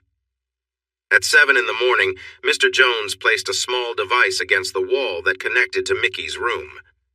With her hair styled and makeup redone, Tammy was certain to draw attention. As she sat deep in thought, Mrs. Smith could sense that Tammy was wrestling with conflicting emotions within herself. The sooner they landed and the mission truly began, the better. After the plane touched down, Lucas Jones and Tammy joined the other passengers from the British Airways flight from Heathrow, heading through passport control. Once they entered the public area, they were met by Mickey's driver, Yusuf. Yusuf greeted them with a grin. "You have a guest, Jones. I must say, she's easy on the eyes, yes?" Playing along, Jones gave Yusuf a friendly slap on the back. "It's easy on the eyes, and yeah, she definitely is. We got to talking during the flight, and let's just say we hit it off. She was booked at some terrible hotel, so I said Mickey wouldn't mind her staying at his place. What do you think Mickey will say?" Yusuf laughed. Mickey might like that, but his lady probably won't. Still chuckling, they made their way to the Range Rover for the drive to Mickey's holiday home. During the ride, Jones leaned in close to Tammy, trying to assert control, though she tried to maintain her composure. His behavior was unsettling, but she knew she had to stay focused on her role. As they arrived at Mickey's property, Tammy was struck by how impressive the place was. It resembled a small, luxurious five-star hotel. The estate was surrounded by a high perimeter fence with a guardhouse and a large set of automatic gates. The security measures made it clear the home was built to keep intruders out and buy time in case of any threats. The house was laid out like a cross, with the central area containing a large living space, kitchen, mini theater, games room, and a small gym. Each wing of the house held bedrooms, including one for the on-site staff. Mickey's two key staff members were fiercely loyal to him, having pledged their lives in service due to a personal debt they owed him. Years ago, when Mickey's father had invested in Dubai, he had hired a local guide and negotiator named Saeed. One night, a group of men, believing Saeed had valuable possessions, stormed his home. They beat him severely and tied him to a chair, threatening to harm his family unless he handed over everything. They even threatened his wife in front of him, escalating the terror. As he stepped closer to her, Tammy found herself looking at two tattooed guns. They were unique, with the guns drawn across his body in a way she had never seen before. Each gun was positioned horizontally between his legs and his torso, creating a striking appearance. Tammy stared at the tattoos in surprise. Yeah, I always get that amazed look from women when they see these tattoos up close. Most guns can cause harm, but these represent love and life, he said. Tammy held his gaze and replied, "Then show me how good you are at using those." He moved closer, and she playfully engaged with him. Using a flirty look, she kept her eyes on him as she became more involved, creating a rhythm that made the moment exciting. As things began to reach a peak, she recalled what she had learned and stopped what she was doing. With a playful touch, she pulled back and smiled as he seemed to enjoy the experience. After he relaxed, she pulled back again, showing her playfulness while never breaking eye contact. Tammy had a way of captivating him, making him want more. "Tammy, are you a professional? It's early and you look quite striking. I assume that the look in your left eye means you've had some fun recently. And I've never seen Lucas Jones with a woman before. He seems to have a very particular taste. How long have you known him?" he asked. Just then, Lucas Jones reappeared. Tammy chuckled as Lucas replied to Mickey's question. "Oh, we just met on the flight here. We had a few drinks, well, maybe a lot. Next thing I knew, Tammy was showing her appreciation, but I'm not the expert you are, Mickey." They all laughed together. Tammy chimed in, needing to clarify her situation. "I'm not a professional. I actually work as a contractor managing advertising programs for my clients. I just wrapped up a tough 3-month work contract that was all about getting things done, with no time for fun. I really mean it, no fun at all. Now, I've decided to treat myself to a week or two of relaxation here. I haven't booked my flight back yet, and only reserved a hotel for the first week. When we arrived, we were so worn out that we barely made it to the bed before falling asleep. I woke up a little before Lucas and decided to show my appreciation for letting me stay here, which is when you joined us. I used to date an average guy, but on a night out, I realized I'm drawn to the more daring types. You both seem like adventurous guys. Are you adventurous, Mickey?" Mickey helped her stand up. "No, I'm not just any adventurous guy. I'm the original. Welcome to my home, Tammy." Tammy excused herself to use the bathroom. Mickey turned to Lucas Jones. "You haven't made any moves on her yet, right?" Lucas shook his head. That wasn't the whole truth, but it was a secret.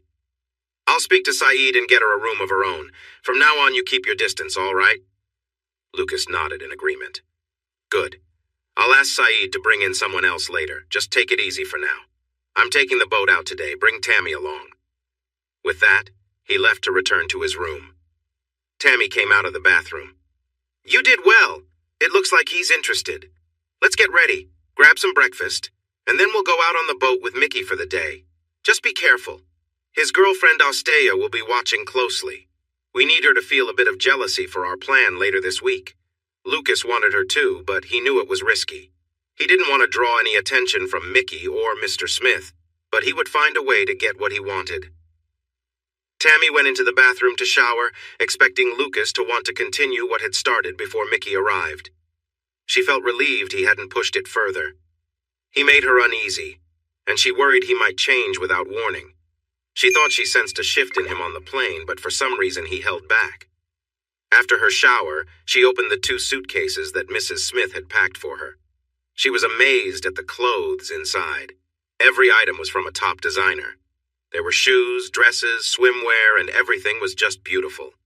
She chose a gold bikini and a short floral mini dress with a deep neckline. Tammy wore some cork wedge sandals with gold straps that matched her dress and bikini nicely. With her hair and makeup done, she waited for Lucas to finish getting ready. She wanted to see Mickey's girlfriend, Ostasia. When they entered the large dining area, Mickey was there with Ostia. As they approached, Tammy noticed Ostia examining her closely. Tammy had seen photos of Ostia before, but in person, she was beautiful. Labas rytas, Tammy said, greeting her in Lithuanian. Ostia looked surprised and just nodded back.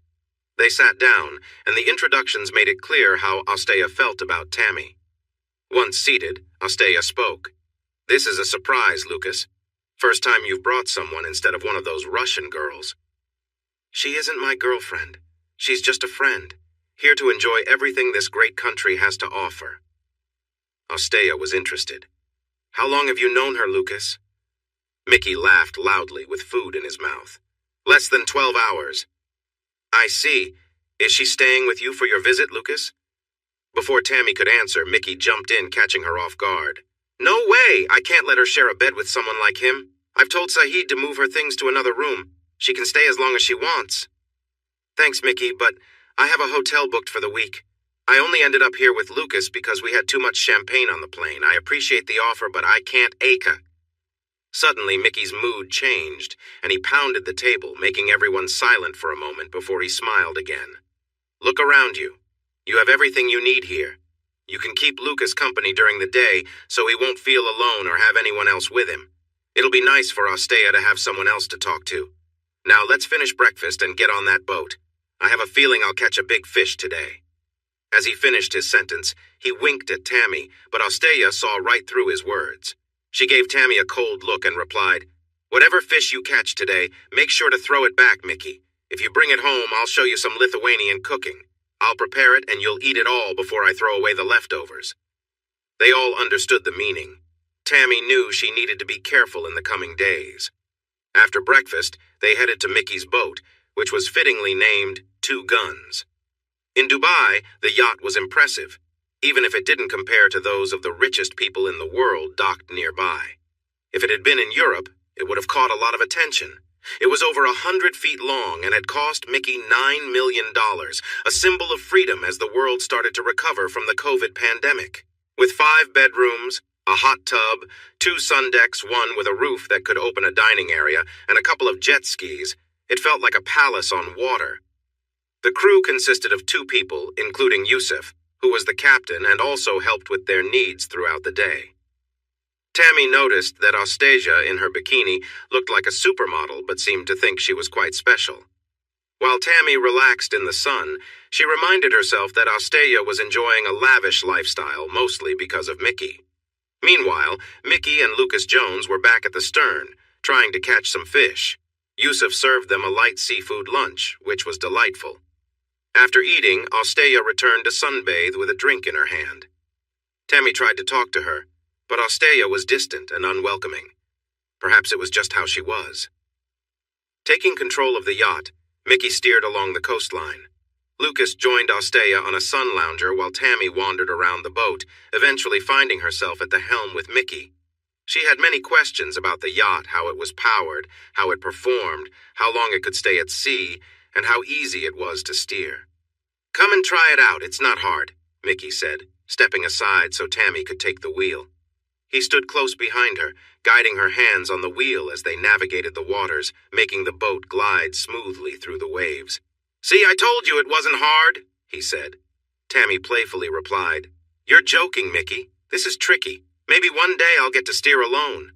She laughed, realizing the misunderstanding could be seen in more than one way.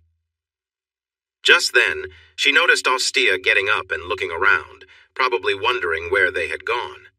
Ostea had never said anything to challenge him, but she thought it was part of the deal that Mickey might try some new experiences when he was away, especially with business partners. However, she saw Tammy as a threat to her plans and wanted to find a way to get rid of her quickly. Mickey passed control of the boat to the captain he hired and went to join the others on the sun deck. They relaxed and enjoyed some drinks before heading back to the marina and Mickey's house. Mr. Jones had to admit that Tanya was doing a better job at pretending to be Tammy than he had expected. He imagined them at the helm together for a while before Ostasia would wonder where they were and go looking for them.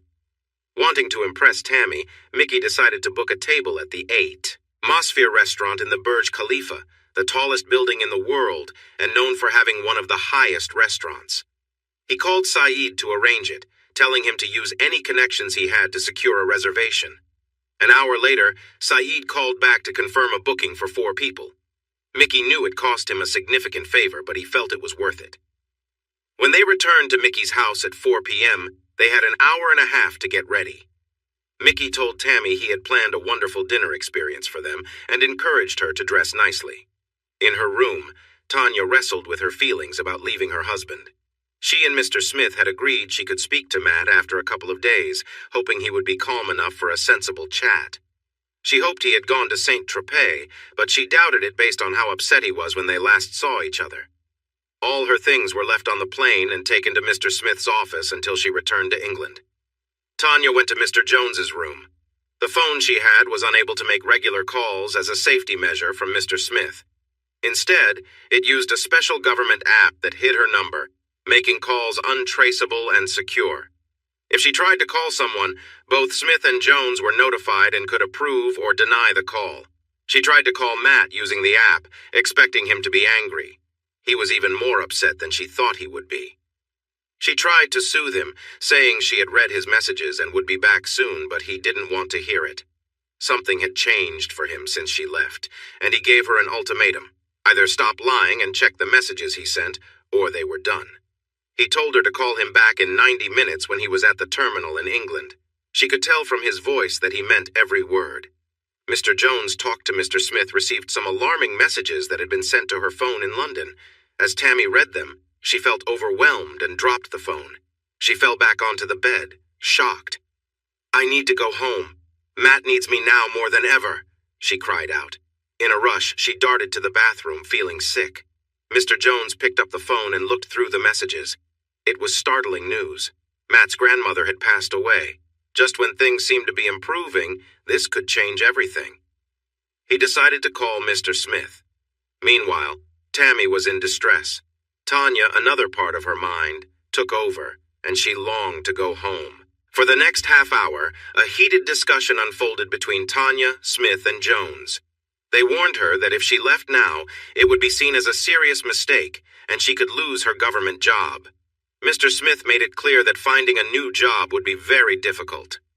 He said he understood her situation and assured her that things were going well in Dubai. He promised that in 5 days they could move ahead with their plans, and then she could go home. Tammy's eyes were puffy from crying, and her stomach was still unsettled. Just then, Mickey burst in looking upset. "Why aren't you getting ready, Tammy? I came to give you a necklace for dinner and you weren't in your room." He noticed her red eyes and realized something was wrong. Mickey angrily confronted Lucas Jones. "What happened to her?" "Hold on, Mickey. You're misunderstanding this. She came down saying she felt ill. She's been dealing with a nasty stomach issue. I told her where you made dinner plans and she's really upset about it," Jones explained, pointing out how much Tammy wanted to be there. Tammy staggered back to the bathroom, feeling unwell without even closing the door. Mickey was furious. He wanted to show Tammy he was strong and respected, even in Dubai. He grabbed his phone and called Youssef. "I don't care where you are. Get here right now," he demanded, hanging up before Youssef could respond. Mickey was frustrated, but he didn't realize why. He didn't think he had done anything wrong. "Lucas, I pulled some strings to get us into that restaurant tonight. I'm not letting that go to waste. Make sure one of your associates joins us. I'll have Saeed and Fatima look after Tammy when she's able to return to her room. From now on, she stays out of your room, understood?" Mickey said firmly. Lucas nodded in agreement.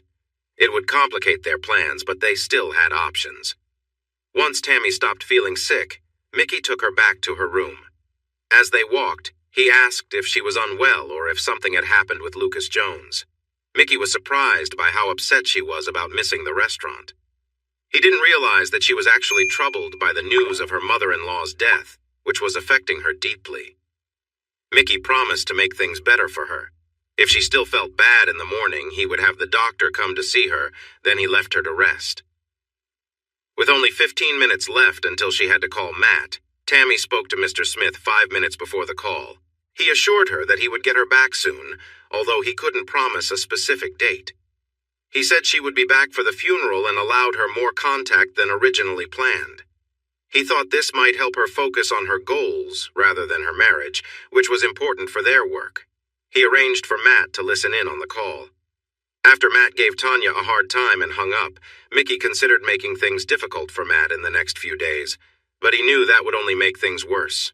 He was focused on damage control for now, although he would eventually need to address Matt's interference. Mickey planned to make sure that the funeral didn't happen too soon, giving them enough time to finish their work in Dubai. His main concern was ensuring Tanya allowed Tammy to take charge of her actions. Fatima checked on Tammy several times to see if she was all right. Tammy understood they could share some details with Matt later, but she knew he wouldn't be told anything that would explain her choices. The next day was spent at Mickey's house by the pool. Although she looked tired, everyone believed it was due to her illness. In the afternoon, Tammy was surprised when Yusuf showed up. He had 2 black eyes and a cut lip. With Mickey watching, he came over to Tammy and apologized for her feeling sick.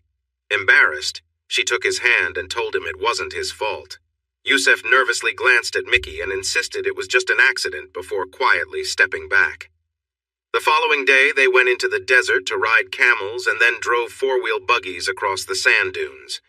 Tammy quickly adapted to the lightweight buggy and raced alongside the boys, often outperforming them. They set up a mini racetrack to compete against each other. Tammy showed her competitive spirit and narrowly beat Mickey to the finish line. That evening, they had dinner at Mickey's house. A catering company came in to provide a wonderful meal and some entertainment with dancers performing traditional routines. Mickey looked into Tammy's background, discovering that she had only her elderly mother remaining. Her mother lived in a care home and had advanced dementia, barely recognizing Tammy anymore. Tammy worked in marketing and lived in a small apartment in central London. A fake business website designed by the government made it look real, all created to support someone known as Tammy. Osteya sat beside Mickey that evening, seeming uninterested in the conversation. In reality, she was listening closely as Tammy shared her story. While playing with her phone, she appeared bored, but she was closely examining everything Tammy said, trying to find any inconsistencies in the image Tammy presented online. But everything seemed real. Osteya was impressed by Tammy's supposed work, but she kept that to herself. For the first time in 2 years, she felt there was a real threat, and she knew she had to be at her best. Seeing Mickey fawn over Tammy made her feel upset and anxious. She decided to put extra effort into their relationship. Over the next few days, Mickey tried to impress Tammy. He made arrangements to eat at fancy restaurants, took her out on his boat, and even drove into the desert one evening to watch the sunset while enjoying a meal in a tent set up by a catering company. As part of her plan, Tammy intentionally flirted with Mickey, trying to create some distance between him and Osteya. She did this carefully, ensuring it wasn't obvious enough for Osteya to notice and react. Tammy knew a big party on Mickey's boat, where important local guests would attend, would be crucial for her plans. Tammy had a clever idea to help her replace Osteya, enlisting Lucas Jones to assist her in making Mickey forget about her. She researched and arranged for a stunning ice sculpture of Mickey's tattoo to be delivered to his boat just before they arrived. The sculpture would stand 4 feet high, featuring a base that emitted a fog and colorful lights. She spoke to Fatima, who thought it was a fantastic idea, but insisted Tammy pay for it as a thank you to Mickey for his hospitality. They agreed to keep it a secret from everyone except Yusuf. Tammy wanted to repair her relationship with Yusuf. That evening, Tammy wore a standout dress, a Madison bandage chain dress that was different from a typical black dress, drawing attention in all the right ways. Dressed in a stretchy black outfit, the shoulders were cut out, and a series of small chrome chains connected the back to the front. A rectangular piece was missing from the dress just below her left side, creating a gap that was secured with more chains. Without a bra, it made her appear quite striking. She acknowledged that she looked stunning. With light makeup and some black heels, she felt ready to shake things up between Mickey and Ostea. When they met up to leave, Mickey, Lucas, and Ostea were taken aback. Mickey and Lucas were surprised by the confident woman before them, while Ostea felt uneasy, concerned about being overshadowed. As they climbed aboard the boat, Mickey noticed that the blinds had been pulled down in the main area, which was strange since it was still light outside. Upon entering, he was speechless to find a 5-foot-tall ice sculpture in the center, lit by blue light and dry ice, depicting his two-gun tattoo. He looked at Ostea, who seemed lost in thought, and then at Lucas, who shook his head. Yusef stood nearby, smiling warmly, and nodded toward Tammy. "You made this for me? This is incredible! Why didn't I think of this for a party?" he said. He walked over, placed his hands on her shoulders, and shared a gentle kiss on the lips. It was more than just a friendly gesture, but not enough to provoke a reaction from Ostea. Tammy caught a glimpse of Ostasia's fiery glare and returned a smile. Tonight, she intended to create a deeper gap between them. Guests began to arrive over the next 30 minutes before they set sail from the marina.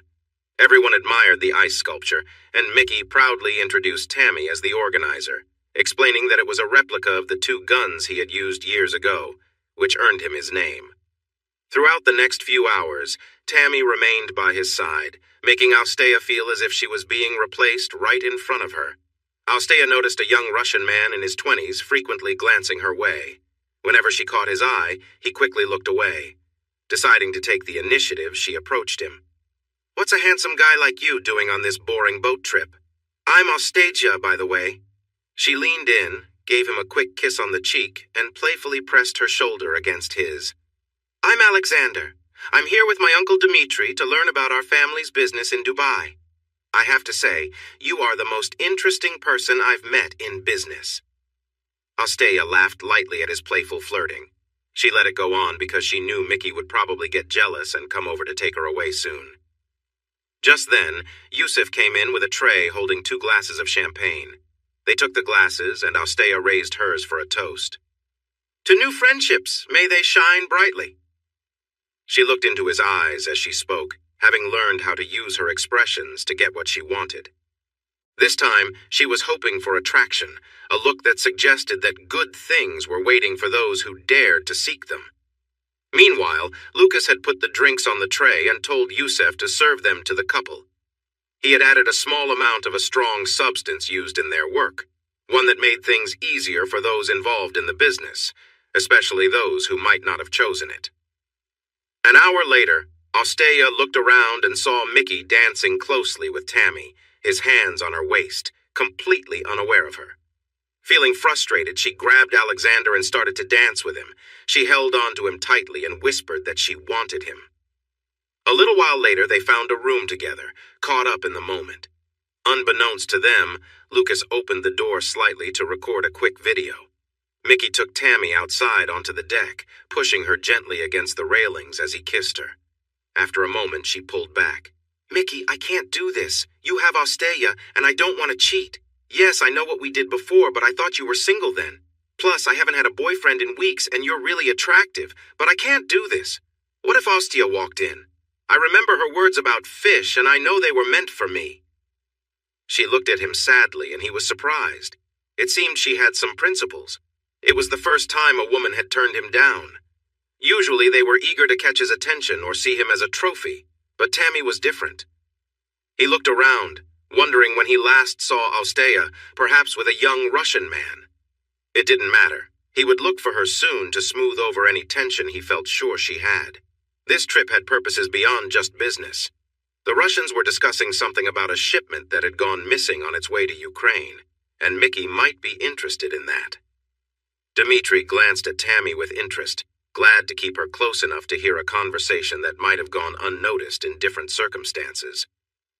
The boat came back to the harbor at 4 in the morning, and by the time they settled down for sleep, it was 6. The next day, everyone slept in, waking up just before noon. In the morning, Lucas sent Tammy a short video clip, saying it was filmed by her while she was looking for the bathroom. Tammy then received a message from Mr. Smith, letting her know that she had a flight home the next day. She was supposed to show Mickey the video clip that night and leave his place early in the morning to avoid getting mixed up in any issues that might follow. Mickey had developed feelings for Tammy, which had influenced Asteya to connect with Alexander, leading to uncertain outcomes ahead. As she prepared to head home, Tammy felt a wave of guilt for not being there for Tanya. She wanted to return quickly, trusting that Mr. Smith would figure out the best approach. Later that day, she felt less cheerful, unsure if it was from the previous night's festivities, Mickey's attention, or the thought of having to talk to Matt and prepare for what was next. Later that night after dinner, Mickey quietly entered her room while she was packing. "Tammy, I've really enjoyed spending time with you. If you ever want to come back, just let me know. Your ice sculpture idea last night got a lot of positive attention for me. With that in mind, I'd like you to consider working for me. I think you could really bring some excitement to my business." "Thank you, Mickey. I wanted to find a way to show my appreciation for your kindness, especially since I know how hard you worked to get us that booking at the Burj Khalifa Tower. I figured money isn't a problem for you, so I wanted to find something more meaningful. I'm about to begin a new work project, but I can delay it for a week. Can we meet up when you get back to talk about what you want?" "I want to help, Mickey. But like you, I have my principles, and I need to think about my relationship with Asteya. Your presence has made me realize it's time for her to decide." Tammy suddenly started to cry as thoughts of Matt and the idea of starting a family with him filled her mind. She felt far from that dream now. "Hey, don't cry, Tammy. Life happens," Mickey said softly. "It's not that, Mickey. I saw something last night, and I'm unsure if I should tell you." His expression grew more serious. "What did you see, Tammy?" She unlocked her phone, found the video from the night before, and handed it to Mickey. "I'm really sorry, Mickey." After watching the clip, Mickey gave her back the phone. He asked her to send him the video, then he quietly left her room. Mickey and Lucas were missing for the rest of the evening. Only Lucas was there to say goodbye with his biggest smile when she left. He told her that the first phase was a success and that he would see her in a couple of days in London. Yusuf drove her to the airport. She apologized for Mickey's behavior, but he shrugged it off, saying it was part of the job. Mickey was a great boss, willing to do anything for him if needed. At the airport, she thanked Yusuf and said she hoped to see him again.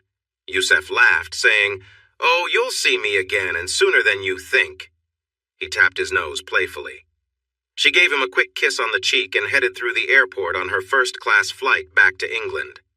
Mr. and Mrs. Smith were sitting near her. They couldn't have a real conversation, but Mr. Smith made it clear he was happy. Now she had to prepare for the consequences of leaving Matt in Lyon just 10 days ago. Back in Dubai, Mickey woke up and told Asteya to get ready to spend time with him. He approached her with warmth and energy. She worried he might have seen her dancing with Alexander, but he said nothing. She felt a sense of relief that the other woman was finally out of the picture. This seemed like the first step toward making things right. After they showered, Mickey told her to dress nicely for a special occasion. He wanted to show her how much she meant to him, especially after the night before. His words took her by surprise, but his expression showed he didn't know about her earlier frustration. She assumed he was talking about his own momentary distraction with the other woman. After breakfast, they got into the Range Rover, and Lucas drove them out the gates. It struck her as strange until she remembered that Yusuf had taken the other woman to the airport. They drove into the desert, where she noticed 2 vehicles parked far from everything. She felt a sense of worry building inside her, something she had never experienced before. They parked the car, and Mickey got out. He walked around to her side and opened the door. She didn't move, so he pulled her out and led her over to Dimitri, who was standing with one of his friends. She realized that Mickey knew what had happened on the boat, and fear crept in. Mickey and Dimitri shook hands, and there were no smiles or friendly greetings. Dimitri looked straight into Asteya's eyes, filled with disdain. Her heart raced, and she began to tremble, her calm demeanor disappearing. One of Dimitri's friends went to a car, opened the door, and brought over Alexander, who seemed to be under some control. Without saying anything, Mickey played a video on his phone, showing it to both Alexander and Asteya. Asteya couldn't hold back her tears. She sensed that her fate was hanging by a thread. From another car, two men carried a case and placed it on the ground in front of everyone. When they opened it, it revealed handguns and bullets, some of the very items they had talked about the night before. Mickey used his foot to draw a large circle around the box. Unlike my friend here, you are young and foolish, Alexander. You made a mistake and let your emotions take over last night. But she is my friend now, not yours. Normally, I would have dealt with you more harshly, but your uncle agreed to give you a chance. In a moment, I will shout, "Run!" and you need to run in that direction into the desert. Your uncle will set a timer for 1 minute. During that time, I will load a gun and try to hit you without stepping outside this circle. After a minute, I'll stop and we'll see what happens. Run. Alexander took off. His hands were tied, so he had to be careful with his steps. He figured Mickey would take about 30 seconds to load the gun, so after 20 seconds, he began to zigzag, hoping to last a full minute. Mickey bent down, picked up a gun, and quickly checked it. He loaded it and prepared to aim. 25 seconds had gone by. He raised the gun and aimed at Alexander, who was zigzagging away. Mickey fired several shots around him to scare him as long as possible. With about 5 seconds left, he focused hard and aimed carefully. He fired, and Alexander suddenly halted. He dropped to his knees and looked at the large pool of red spreading on the sand around him. Please send my sympathies to your sister. I hope she understands that we don't want to fight over this small issue. Now that part of our agreement is finished, we need to finalize everything. He grabbed Asteya's arm and pushed her toward Dmitri, who took her other arm and passed her to one of his associates. He then took her, despite her struggles, to the back of one of the cars. I don't want to see her again, Dmitri. Is that clear? Don't worry, Mickey. She is headed for a tough place, working for people who don't treat others well. Their lives are hard, so they often take out their frustration on someone else. She won't be going there willingly, but I can promise you, with her looks, she will be kept busy, and my sister has insisted she works there for a long time. Mickey nodded, feeling a mix of sadness and loyalty to his code. The last person who betrayed him had sought a secret he kept dear, which made him strong back home. Lucas found the traitor and brought him to Mickey. Mickey let the authorities know that what he had was very real. Mickey handed over all of her documents, including a passport. To everyone else, it would look like she chose to leave Mickey to chase something new, and that was exactly what he planned to do when he returned to England. Meanwhile, Mr. Smith and Tanya were flying back to England. Upon landing, Mr. Smith received a message from Mr. Jones that simply said, "Game on." Now he needed to guide Tanya into the next step. He had a plan that he could put into action soon. When they reached Heathrow, Tanya collected her bags and was surprised to see a driver waiting for her with a sign showing her current name, Tammy Willis. Mr. Smith had given her some keys and an address in central London. The place was ready for her, and she would stay there for now. He told her to take a taxi, and her bank card was actually connected to a government account.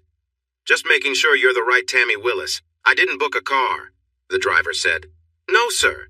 It came through earlier today, paid for by M2G Enterprises. M2G Mickey Two Guns, she thought. She felt proud. Mr. and Mrs. Smith were right. She had talent and was meant for great things. She followed the driver to a Range Rover and found a big bouquet of red roses. A card simply said, "I miss you." She arrived at 1 Blackfriars in London, known as the Boomerang for its unique shape. Her keys opened a beautiful glass-walled apartment with a view of the River Thames. It was halfway up the 163-meter-tall building. The place was nicely furnished, and there was food and all the things needed to live comfortably. It felt like someone had just left, ready for her to move in without any work needed. When she looked in the wardrobes, they were filled with shoes and clothes. Like in her trip to Dubai, they were costly designer brands in her size. She noticed a range of outfits, from work clothes to more elegant pieces. This made her uneasy. She really wanted to talk to Matt, but Mr. Smith warned her that reaching out could hurt her relationship more than help at this time. She would see him in a few days at the funeral.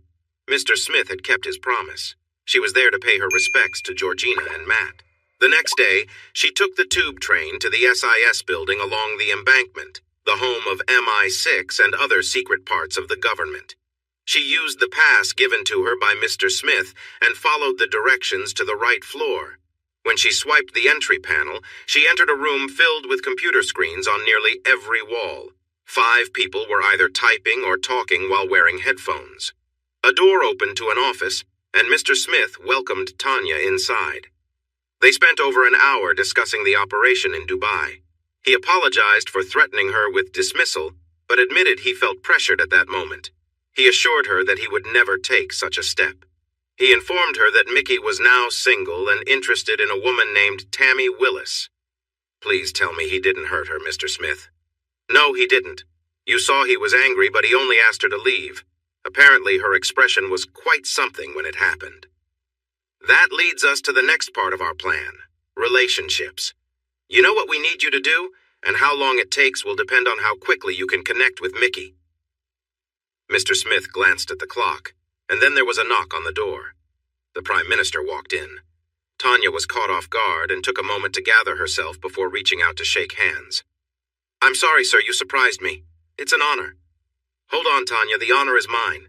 Mr. Smith has prepared a thorough report on the operation, and I have to say both myself and the senior team involved are proud of your dedication, especially given the recent loss of your mother-in-law. I hope Mr. Smith is correct about your relationship with your husband, and that everything will work out in the end. Now, if you'll excuse me, I need to get going. Officially, I'm just passing through. It has been a pleasure to meet you, Tanya. When all this is over, I would like to meet you and your husband to express my gratitude personally. With that, the Prime Minister left. As he walked away, he felt sorry for the young woman. If she succeeded in her true mission, she might become just a pawn in a larger game and could easily be pushed aside. For now, she was playing an important role, but the other side had not yet delivered what was needed. No matter what happened next, she was in for a challenging time, and he felt uneasy about the false ideas Mr. Smith had fed her regarding her husband and the supposed knowledge of the senior team. In reality, no one in the cabinet was aware of this operation. If he were her husband, he would run far away to avoid getting tangled up in this situation, especially the misguided belief that her marriage could be saved. He left the building and started to review his speech for the next meeting. Tanya felt proud. She always believed she could achieve great things. She remembered the doubters like her former boss Graham who warned her to steer clear of Mr. Smith. She was grateful she hadn't listened. Mr. Smith had trusted her, and she wanted to prove her value. This was what Mr. Smith intended to use against her, the final difficult step that Tanya and Matt would have to navigate, even though he would present it in a different way. I told you, Tanya, I was right. You have the skills needed. Even I don't have the Prime Minister seeking me out to thank me personally. Now let's get back to where we were. The next phase of this operation requires even more commitment. We faced challenges and I did my best to keep things steady. But for what comes next, Tanya, you must make a firm promise. He slid a bound document across the table to her. Tanya, because of the importance of what you are expected to do, you and Matt will need to sign this agreement with the government to protect yourselves and, most importantly, you. Please read this with an open mind. We can discuss it one page at a time, but please try to keep your feelings in check. Tanya opened the document and began reading. It felt confusing to her, like a strange story. She couldn't handle it. It seemed much harsher than what she felt or expected. In Dubai, she always thought that her relationship with Matt would heal itself, just like it had before. But this was different. With little contact with Matt for months, her life as Tanya seemed to be fading away.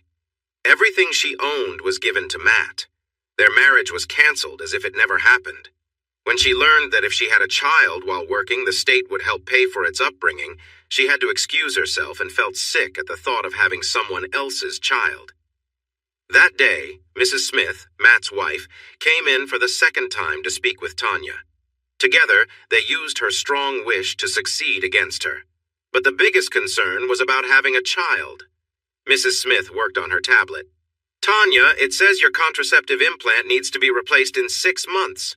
We'll make sure it's on Tammy's phone calendar, but I'm sure you'll remember too. That rule is there to avoid the problems the government faced in the past. Mrs. Smith handed her the tablet, and Tanya quickly looked through a news article. She vaguely remembered it, but it was surprising when she thought about it more. It dated back to the 1980s and involved a man named Bob Lambert, who had a child with a woman while working undercover with a controversial group. You see, Tanya, there's nothing to worry about. It's a standard rule for operations like this, so it doesn't end up in court. This was enough to convince Tanya that while she's part of the program, it didn't matter. After spending the day breaking Tanya's spirit, they arranged for a car to take her to the funeral. They suggested she enter the chapel at the last moment and sit quietly inside while the coffin was lowered into the ground.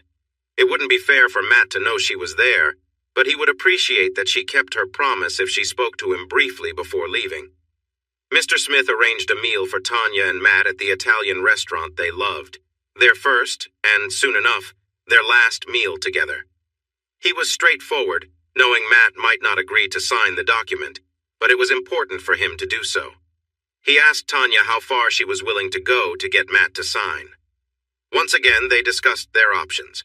They arranged for the only people in the restaurant to be the owner, Matt, Tanya, and Mr. Smith, and Mr. Jones, who would only be seen by Matt if necessary. Mr. Smith already knew what would happen next. In the end, Mr. Smith suggested a way for Matt to sign the document. Afterward, Matt would feel hurt by Tanya, but they told her that things would get better over time. Whenever they faced a problem, they returned to the short time Matt and Tanya had shared and how they had gotten through tough moments before. The part of Tanya that wanted to succeed was always the strongest. While they guided her, she was open to their ideas. Tanya was driven to the funeral in a fancy government car. She followed Mr. Smith's directions. Being there made her feel guilty for not being there for Matt when he needed her. She hoped he would truly understand the sacrifices they both had to make for their country. During the service, she stood at the back, quietly crying when Matt finished his speech. She looked up and saw that his eyes were filled with what she felt was anger. Afterward, she approached him to offer her condolences, but he acted as if she wasn't there, which hurt her deeply. She realized this was how he must have felt when she left him without explanation. As the funeral came to an end, her former boss Graham approached her. He tried to make her see that she was being taken advantage of and seemed genuinely worried for her safety. Tanya thought he was just jealous of her progress in life and told him so before leaving in the car. Later, she messaged him to meet for dinner. It took a while for him to respond, but he agreed under strict conditions. Mr. Smith accepted this, knowing that the document meant for Matt was mostly blacked out for security reasons. When they met, Matt did not accept the document. Mr. Smith knew he wouldn't, and it was only to please Tanya who hoped otherwise.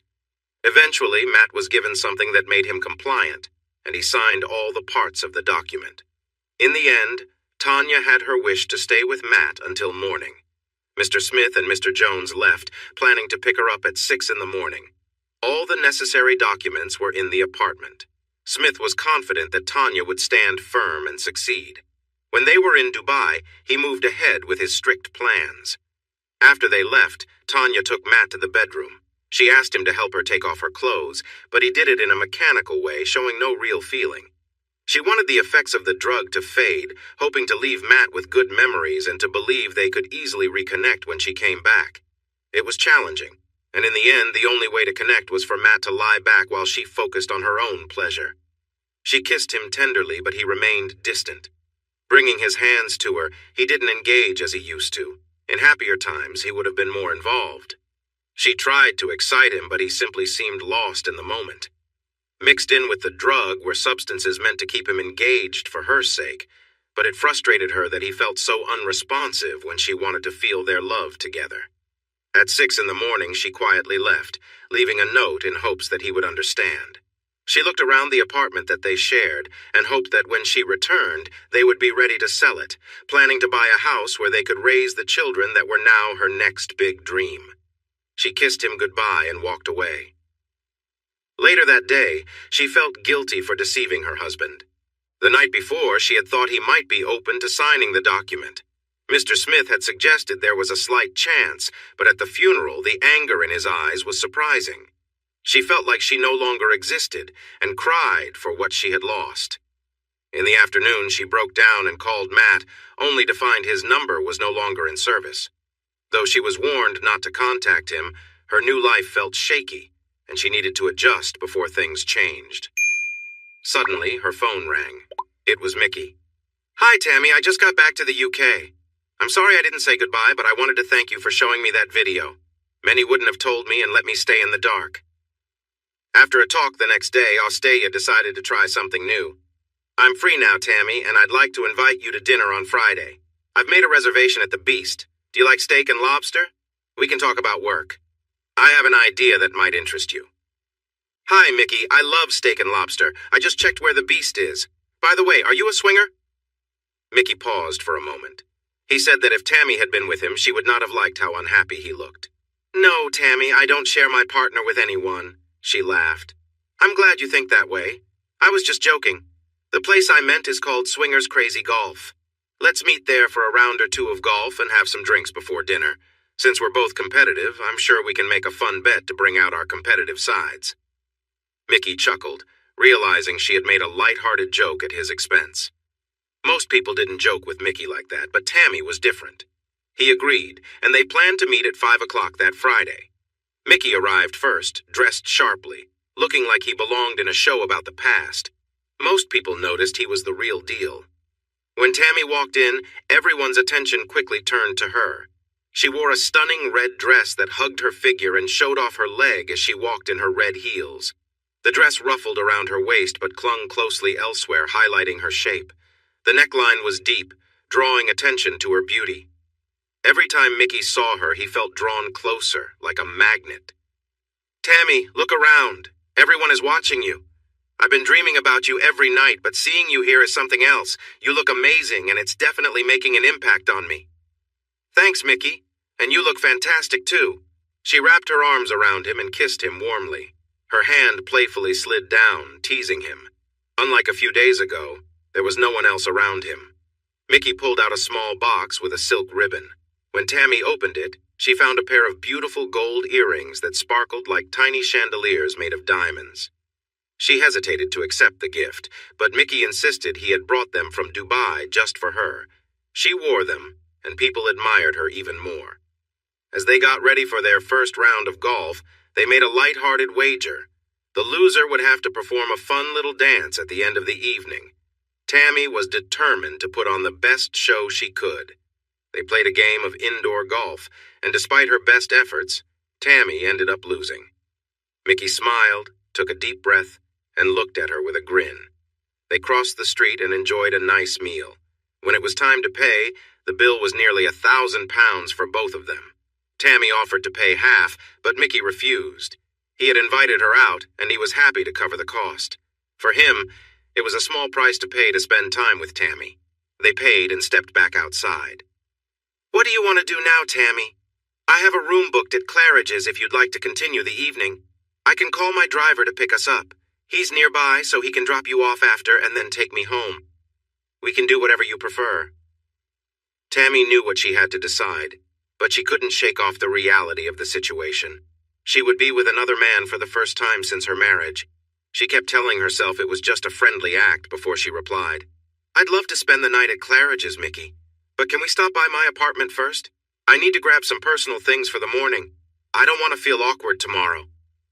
Mickey agreed and called his driver. They stopped at Tammy's apartment, where she packed an overnight bag, and then they headed to Claridge's. In the room, Mickey ordered a bottle of champagne. He took off his jacket and waistcoat as they sat on the bed. Tammy seemed a bit shaky, which Mickey noticed. "Are you all right? If you feel this is too much too soon, just say so. I don't want to rush anything, Tammy." Tammy stood up, shifting nervously in front of him. "I'm just a bit anxious, Mickey. I've only had one serious boyfriend back in college, and it only lasted a year. Most of my other relationships have been casual, so this feels like a big step for me." That wasn't entirely true. She felt nervous because she was about to take this big step with Mickey. She turned around and asked him to help with her dress, which he did. Turning back, she slipped the dress off her shoulders and let it fall to the floor. She was left in just her heels and the earrings Mickey had given her earlier. What happened next surprised Mickey. He leaned closer to Tammy, now realizing how vulnerable she was. His attention was drawn to a small tattoo she had. "What's this tattoo about, Tammy?" She sighed, remembering their earlier conversation about her tattoo. "When I was in college, I had my first love, but it didn't last long. Toward the end, I felt like he was drifting away, so I made a mistake and got this tattoo to show him how I felt. In the end, it didn't change anything. He still broke up with me. I keep meaning to do something with it, she said. Mickey pulled her closer. If their relationship grew, he had ideas for that tattoo. His hand slid up her sides and rested gently. He leaned in to kiss her softly before they fell back onto the bed. They were soon caught up in their feelings for each other, enjoying their time together into the night. When morning came, Tammy found herself in the bathroom, quietly crying. She knew this was how things would always be, but it had to happen. Mr. and Mrs. Smith had insisted it was just an act for her, that any emotions she showed were not real. Yet, Mickey surprised her. She expected their time together to be rough, but he was kind and gentle. He seemed to know what he was doing, showing warmth that she didn't expect. Although she struggled with her feelings about it, the experience itself wasn't bad physically. The real battle was inside her, torn between her job and her love for her husband. The next 3 months flew by. Within a month, Tammy moved into Mickey's big 6-bedroom house near Raynham in Essex. During the first 4 weeks, he showed her his legitimate businesses, including a nightclub and casino in Southend. He wanted her to help rebrand them. She suggested new ideas for 2 hotels. One would cater to hen parties and include a spa and bottomless brunches. The other would attract stag parties with activities like fishing and off-roading. By building 2 hotels with a shared dining area, they could save money by using one kitchen and bar. They planned to connect it to the casino and nightclub, offering VIP options. Mickey liked the ideas, and soon they bought a large empty hotel and began working on their plans. This would not only expand his business, but also help him manage money from less-than-a-deal activities. Tammy quickly became a part of Mickey's life, and it all felt natural. His mother and sister adored her from the start, teasing Mickey not to let her go because she was so much better than him. It was a light-hearted joke, but Mickey realized that she was definitely more intelligent than he was. Early on, he asked his old friend Tony T., who was good with computers, to install some software to keep track of Tammy's online and phone activity. Mickey told Lucas he was a lucky guy because he noticed that Lucas spent a lot of time shopping for nice clothes, especially pretty outfits. Lucas had been in touch with a care home and received job offers through different agencies while using banking apps. Mickey couldn't find anything that seemed to trouble Lucas, but he decided to set up a system to alert Lucas if it found anything suspicious. The worry in Mickey's mind that Lucas might be used by the government to learn about his secret began to fade with this news. Though Lucas Jones played an important role in Mickey's life, he had always acted as a freelancer, disappearing for days, which sometimes annoyed Mickey. However, this also worked to Mickey's advantage because Lucas always seemed to have connections that gave Mickey a heads-up on important things. He learned about rivals trying to take over his space and even police activities that could benefit him. Mickey chose to overlook Lucas's lack of loyalty, at least for now. Mickey learned that digging into Lucas's past revealed a person who was willing to do terrible things to achieve his goals. He needed to ensure that Lucas stayed on his side and close to him. However, Mickey could never reveal his deep secret to Lucas, who might try to take it from him for his own gain. Without that secret, Mickey felt he could be in serious danger. To help Tanya act as Tammy and communicate with Mr. Smith, several ideas were created. They found a woman in a care home who could pretend to be Tammy's mother, suffering from a type of dementia and with no known family or friends. This woman was moved to a care facility near Cambridge, and her details changed by the time she arrived at the new place. Now, she had the background to be accepted as Tammy's mother. Because of her dementia, it didn't matter that she had never met Tammy before. The care home was informed that the woman was taking experimental drugs and that a doctor overseeing the clinical trial would check on her from time to time. This doctor was actually Mr. Smith, allowing some direct communication between Tammy and him. Mickey only visited her once. He did not enjoy being around people suffering like Tammy's mother. With no connection to the person she used to be, he let Tammy go alone to the care home for future visits, saying he had business to take care of. They also set up another way for Tammy to communicate. By hacking well-known women's clothing websites, they made an account for Tammy through Mr. Smith's organization. They used secret codes related to the items that Tammy ordered, providing regular updates without raising suspicion. If important information needed to be sent back, she would ask to return the items. She would describe the problem with the clothes so that Mr. Smith would understand what was happening. To help with this, monthly printed catalogs arrived for Tammy from 4 companies. These catalogs were created just for her, with special words that helped her share information back. Mr. Smith suspected that Mickey had used his old friend Tony, an IT expert, to keep an eye on Tammy. His own IT person was sure that he couldn't find the special codes without the printed materials that were sent to Tammy. 3 months turned into 5, and Tammy and Mickey's relationship grew stronger. Mickey was very much in love with Tammy, and for the first time, he truly believed she was the one he wanted to marry and have a family with. He knew that Tammy was aware he was involved in more than just legitimate business, so he began to share bits of information with her. If she showed that she understood what was happening behind the scenes, he would reveal more about his hidden business. He had been guiding her into the person he wanted to be with, and she accepted this change. It was Mickey's mother's birthday, and he arranged for a private jet to take his close family to his vacation home in Dubai. At the same time, some Russians had a large amount of military gear they wanted to sell, indicating that this was more than just ordinary weapons. Mickey had been in contact with South American groups about drugs, and they showed interest in any advanced weaponry he might find. He sensed a big opportunity for profit and to build international connections.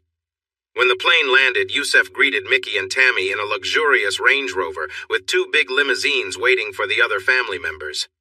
Yusef smiled widely when he saw Tammy, and she walked over to hug him. "I told you I would see you again, Tammy. I knew that you'd kick the other woman out of Mickey's life, and good for you." Tammy smiled and asked, "What happened to her, Yusef? Where did she go?" He laughed. "I'm not completely sure, but I think she went to find someone even wealthier. Now she's probably wishing she hadn't." He chuckled, shaking his head. Tammy found his words funny, even if she didn't fully understand.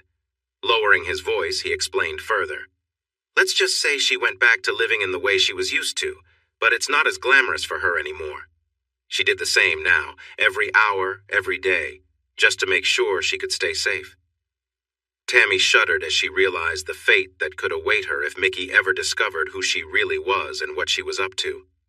Each day, the life she led made it easier to push away the memories of Tanya, Matt's wife, trapped in her mind. Sometimes Tanya would try to speak up. Tammy knew her relationship with Mickey was wrong, yet she convinced herself it was all just an act to bring Mickey down, which was her job. But understanding that was becoming harder and harder for her. Unlike her last trip, she got to have dinner at Atmosphere in the Burj Khalifa, which Mickey had arranged for his mother's birthday. It was a truly special meal, high above the city lights of Dubai. As the evening went on, Mickey's family chatted among themselves while he found a quiet moment with his mother. She spoke to him frankly. "Mickey, you need to stop what you're doing to that girl. You're losing the very thing that made her care for you." Mickey looked at Tammy. "I love her, Mom. I want to make her perfect. She was perfect when you first laid eyes on her. Please don't change her more than you already have. I can see she loves you, and it seems she's doing what you want to keep you happy. I worry that if you push her too hard, she might pull away. Of all the women who have been with you over the years, she is truly special. Do the right thing for your father and me. I plan to, very soon." She took his hand and held it, giving him a kiss on the cheek. That's the best birthday gift any mother could ask for. The following week, they returned to England, and life went back to normal. Tammy was busy planning hen and stag party packages. Flyers were sent to many gyms and handed out at nightclubs across the country. There was a spot on each flyer for clubs to stamp an ID, so any bookings made through them would earn a 10% commission. The bookings started coming in quickly. Mickey knew that with Tammy by his side, they made a great team, and he was deeply in love with her. Now he just needed to find a way to strengthen that love.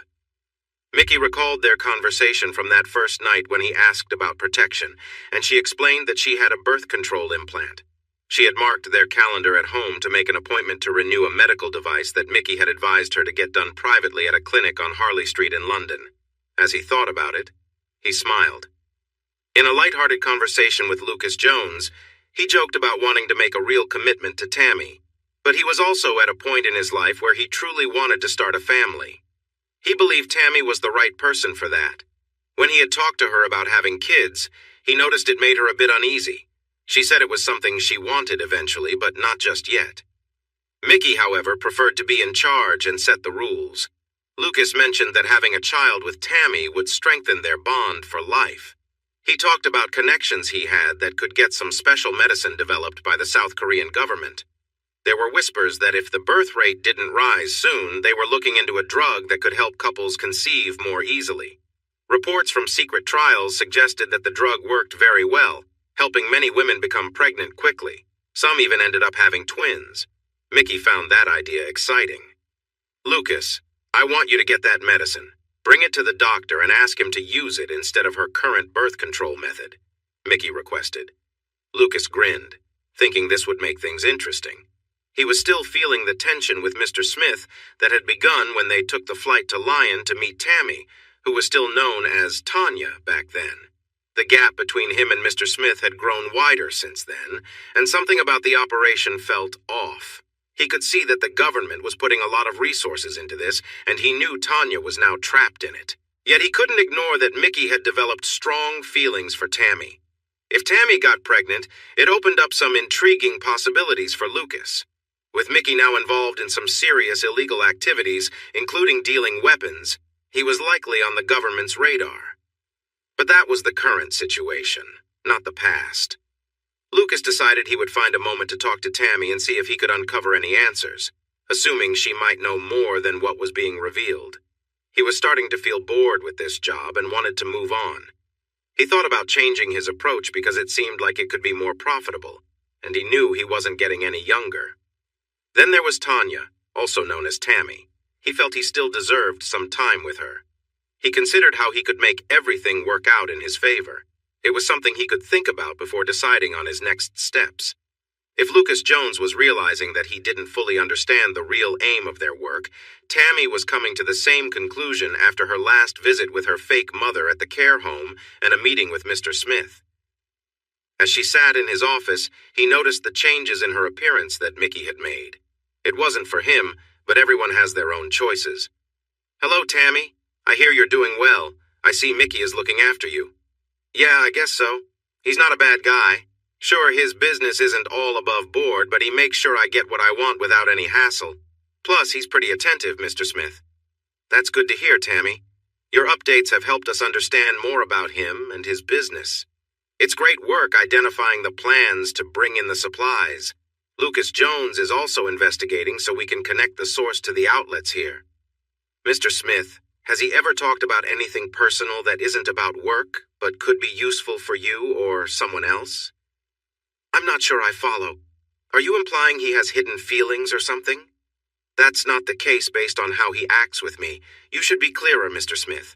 Is there something about Operation Culebra that you're not sharing?" "No, not at all. We need to consider every angle, Tammy. Maybe you can find a way to uncover any secrets he might have. You could use your personal interactions to gather information if you understand what I mean. Mr. Jones believes he has strong feelings for you, so use that to your advantage. Complete the task and come back with valuable information." Tammy left and got into her Porsche 911 Turbo S, a gift from Mickey when she moved in. She wasn't really into cars, and she was surprised to discover the car cost nearly £200,000. Mickey simply kissed her and said, "Enjoy your welcome gift." She thought about what Mr. Smith had told her. Something didn't seem right. Why was she so involved in Mickey's life, with Mr. Jones coming in and out? She felt like she was missing something, but wasn't sure what it could be. If she didn't know what she was searching for, how would she recognize it if it appeared? She drove back home, her thoughts racing as she navigated the streets. Upon reaching home, she paused to reflect on her life. As Tanya, she had achieved much, but now she was faced with a different challenge. She felt drawn to her new life as Tammy, where the power and money felt satisfying. Mickey had been a surprise. He cared for her, and she began to feel something special in return. Despite his tough exterior, he treated her with great affection. When they first became close, she reminded herself that it was just an act, but now she had to admit that she truly enjoyed their time together. However, Matt was still out there, waiting for her. Conflicted, she shook her head, feeling her anger rise. Just then, Mickey came outside to greet her, and she took a deep breath as they shared a kiss and walked inside. The next morning, Tammy's calendar pinged, reminding her about her upcoming doctor's appointment for a contraceptive implant. "Mickey, do you have your doctor's number? I need to replace my implant." Mickey approached her and wrapped his arms around her. "Why not just remove it and let things happen naturally?" She felt tense and turned to face him. "I want children too, Mickey, but can we wait a bit longer? You know a lot about my past, but I still know very little about you. I'm not naive. I understand the nature of your business, and I worry that if I'm not fully informed, everything could collapse, especially with the police getting involved." Mickey looked at her in silence, considering her words. "Okay, Tammy, I see your point. I'll share the basics of our business, just not every detail. Over time, you'll learn how things work and you'll be a part of it. As for the police, I'm safe as long as I'm careful, and I believe I'd still come out unscathed if something went wrong." He chuckled, finding some humor in it. "Why do you think you're safe? No one is completely untouchable, Mickey." His expression turned serious as he tightened his grip on her shoulders. "If things go as I plan, I'll show you why." Tammy took a moment to think about what Mr. Smith had said. She realized that this was what he had been looking for. She decided to keep this conversation to herself and not share any details with Mr. Smith or Lucas Jones. When the day came for her doctor's appointment, she was surprised to see that Lucas was going with her. She asked Mickey why, and he explained that Lucas had an appointment just before hers, so it made sense for them to travel together. On the train, they talked about the ongoing operation, but neither of them mentioned their suspicions about the truth. At the doctor's office, Lucas went in for his appointment first. When the doctor saw him, he felt a wave of unease. He quickly tried to act professional. "Good morning, Mr. Jones. How can I help you today?" Lucas didn't respond right away. Instead, he picked up a family photo from the doctor's desk, which showed the doctor's wife and their 2 teenage daughters. "You know, Doc, I'm impressed you snagged such an attractive wife and had 2 beautiful daughters. They look nothing like you, though. I have a theory. I bet your wife has someone else in mind. I could help with that, you know. Send them off to South America. The stories I hear about that place." He trailed off, glancing at the photo. The doctor began to sweat, clearly distressed. Lucas then revealed a small metallic container that held what appeared to be a medical device. "You know, I think they might actually be yours after all. I have a favor to ask. I want you to use this device instead of the one you have for Tammy." "What's wrong with the one I've prepared?" The doctor stuttered. "This one stops pregnancy, if you understand me. If you do this for me, in 6 months, Tammy will be expecting a child. In exchange, I'll make sure your family is safe from any troubles in Colombia. You wouldn't want anything bad to happen to them, right?" Lucas handed the container to the shaking doctor, who took it with trembling hands. "Thanks for your time, Doc. You look a bit unwell. It might be a good idea to get yourself checked out for those shakes." After that, Lucas walked into the waiting area and took a seat. It was 10 more minutes before Tammy was called in, while the doctor took a moment to collect himself.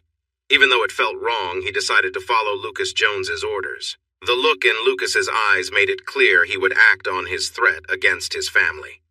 The doctor removed the old implant and put in the new one given to him by Lucas, hoping it would work as intended. 30 minutes later, Tammy and Lucas were on their way back to the train station to return to Essex.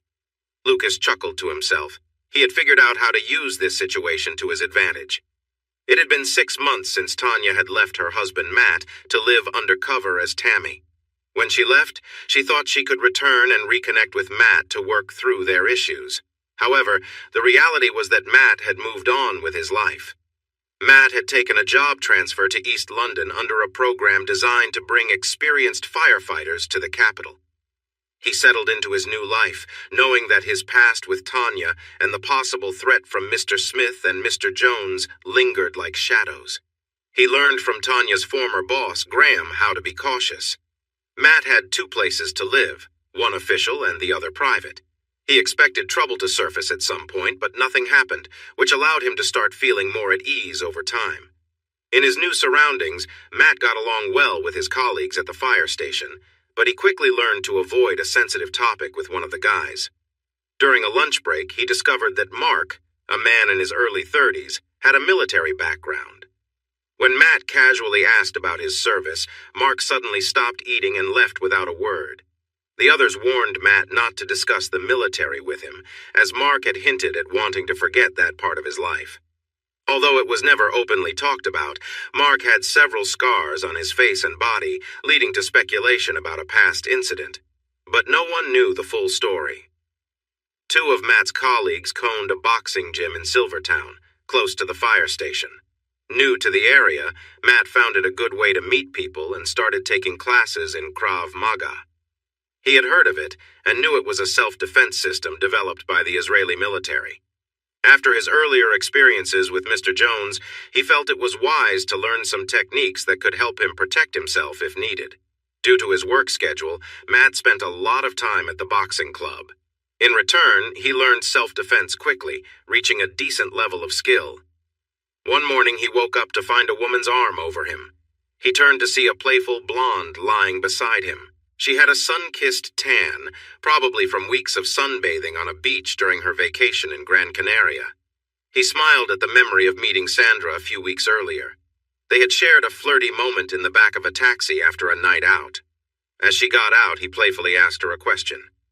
"So when you're back from your holiday, will I get to see your tan? Give me your phone." He handed her his phone and she entered her number, saving it under her name before returning it. She leaned in close, just inches from his face. "Keep me interested while I'm away and we'll see what happens. If you're good, maybe we can share a little more later." With a wink, she walked away, leaving Matt to think about sending her some fun messages the next day. On his way home in the taxi, his thoughts drifted back to that conversation, focusing on one word, tan. It was also a nickname he had for his ex-wife, Tanya. He wasn't sure where they stood legally because of the paperwork she had convinced him to sign after he had an unfortunate incident the last time they were together. It had been 6 months since Tanya vanished just days into their vacation, leaving him when he needed her support the most.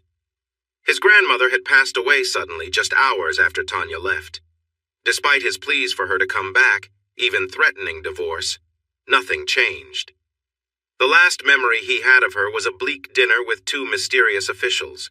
He felt a mix of anger and confusion about why their relationship ended so badly.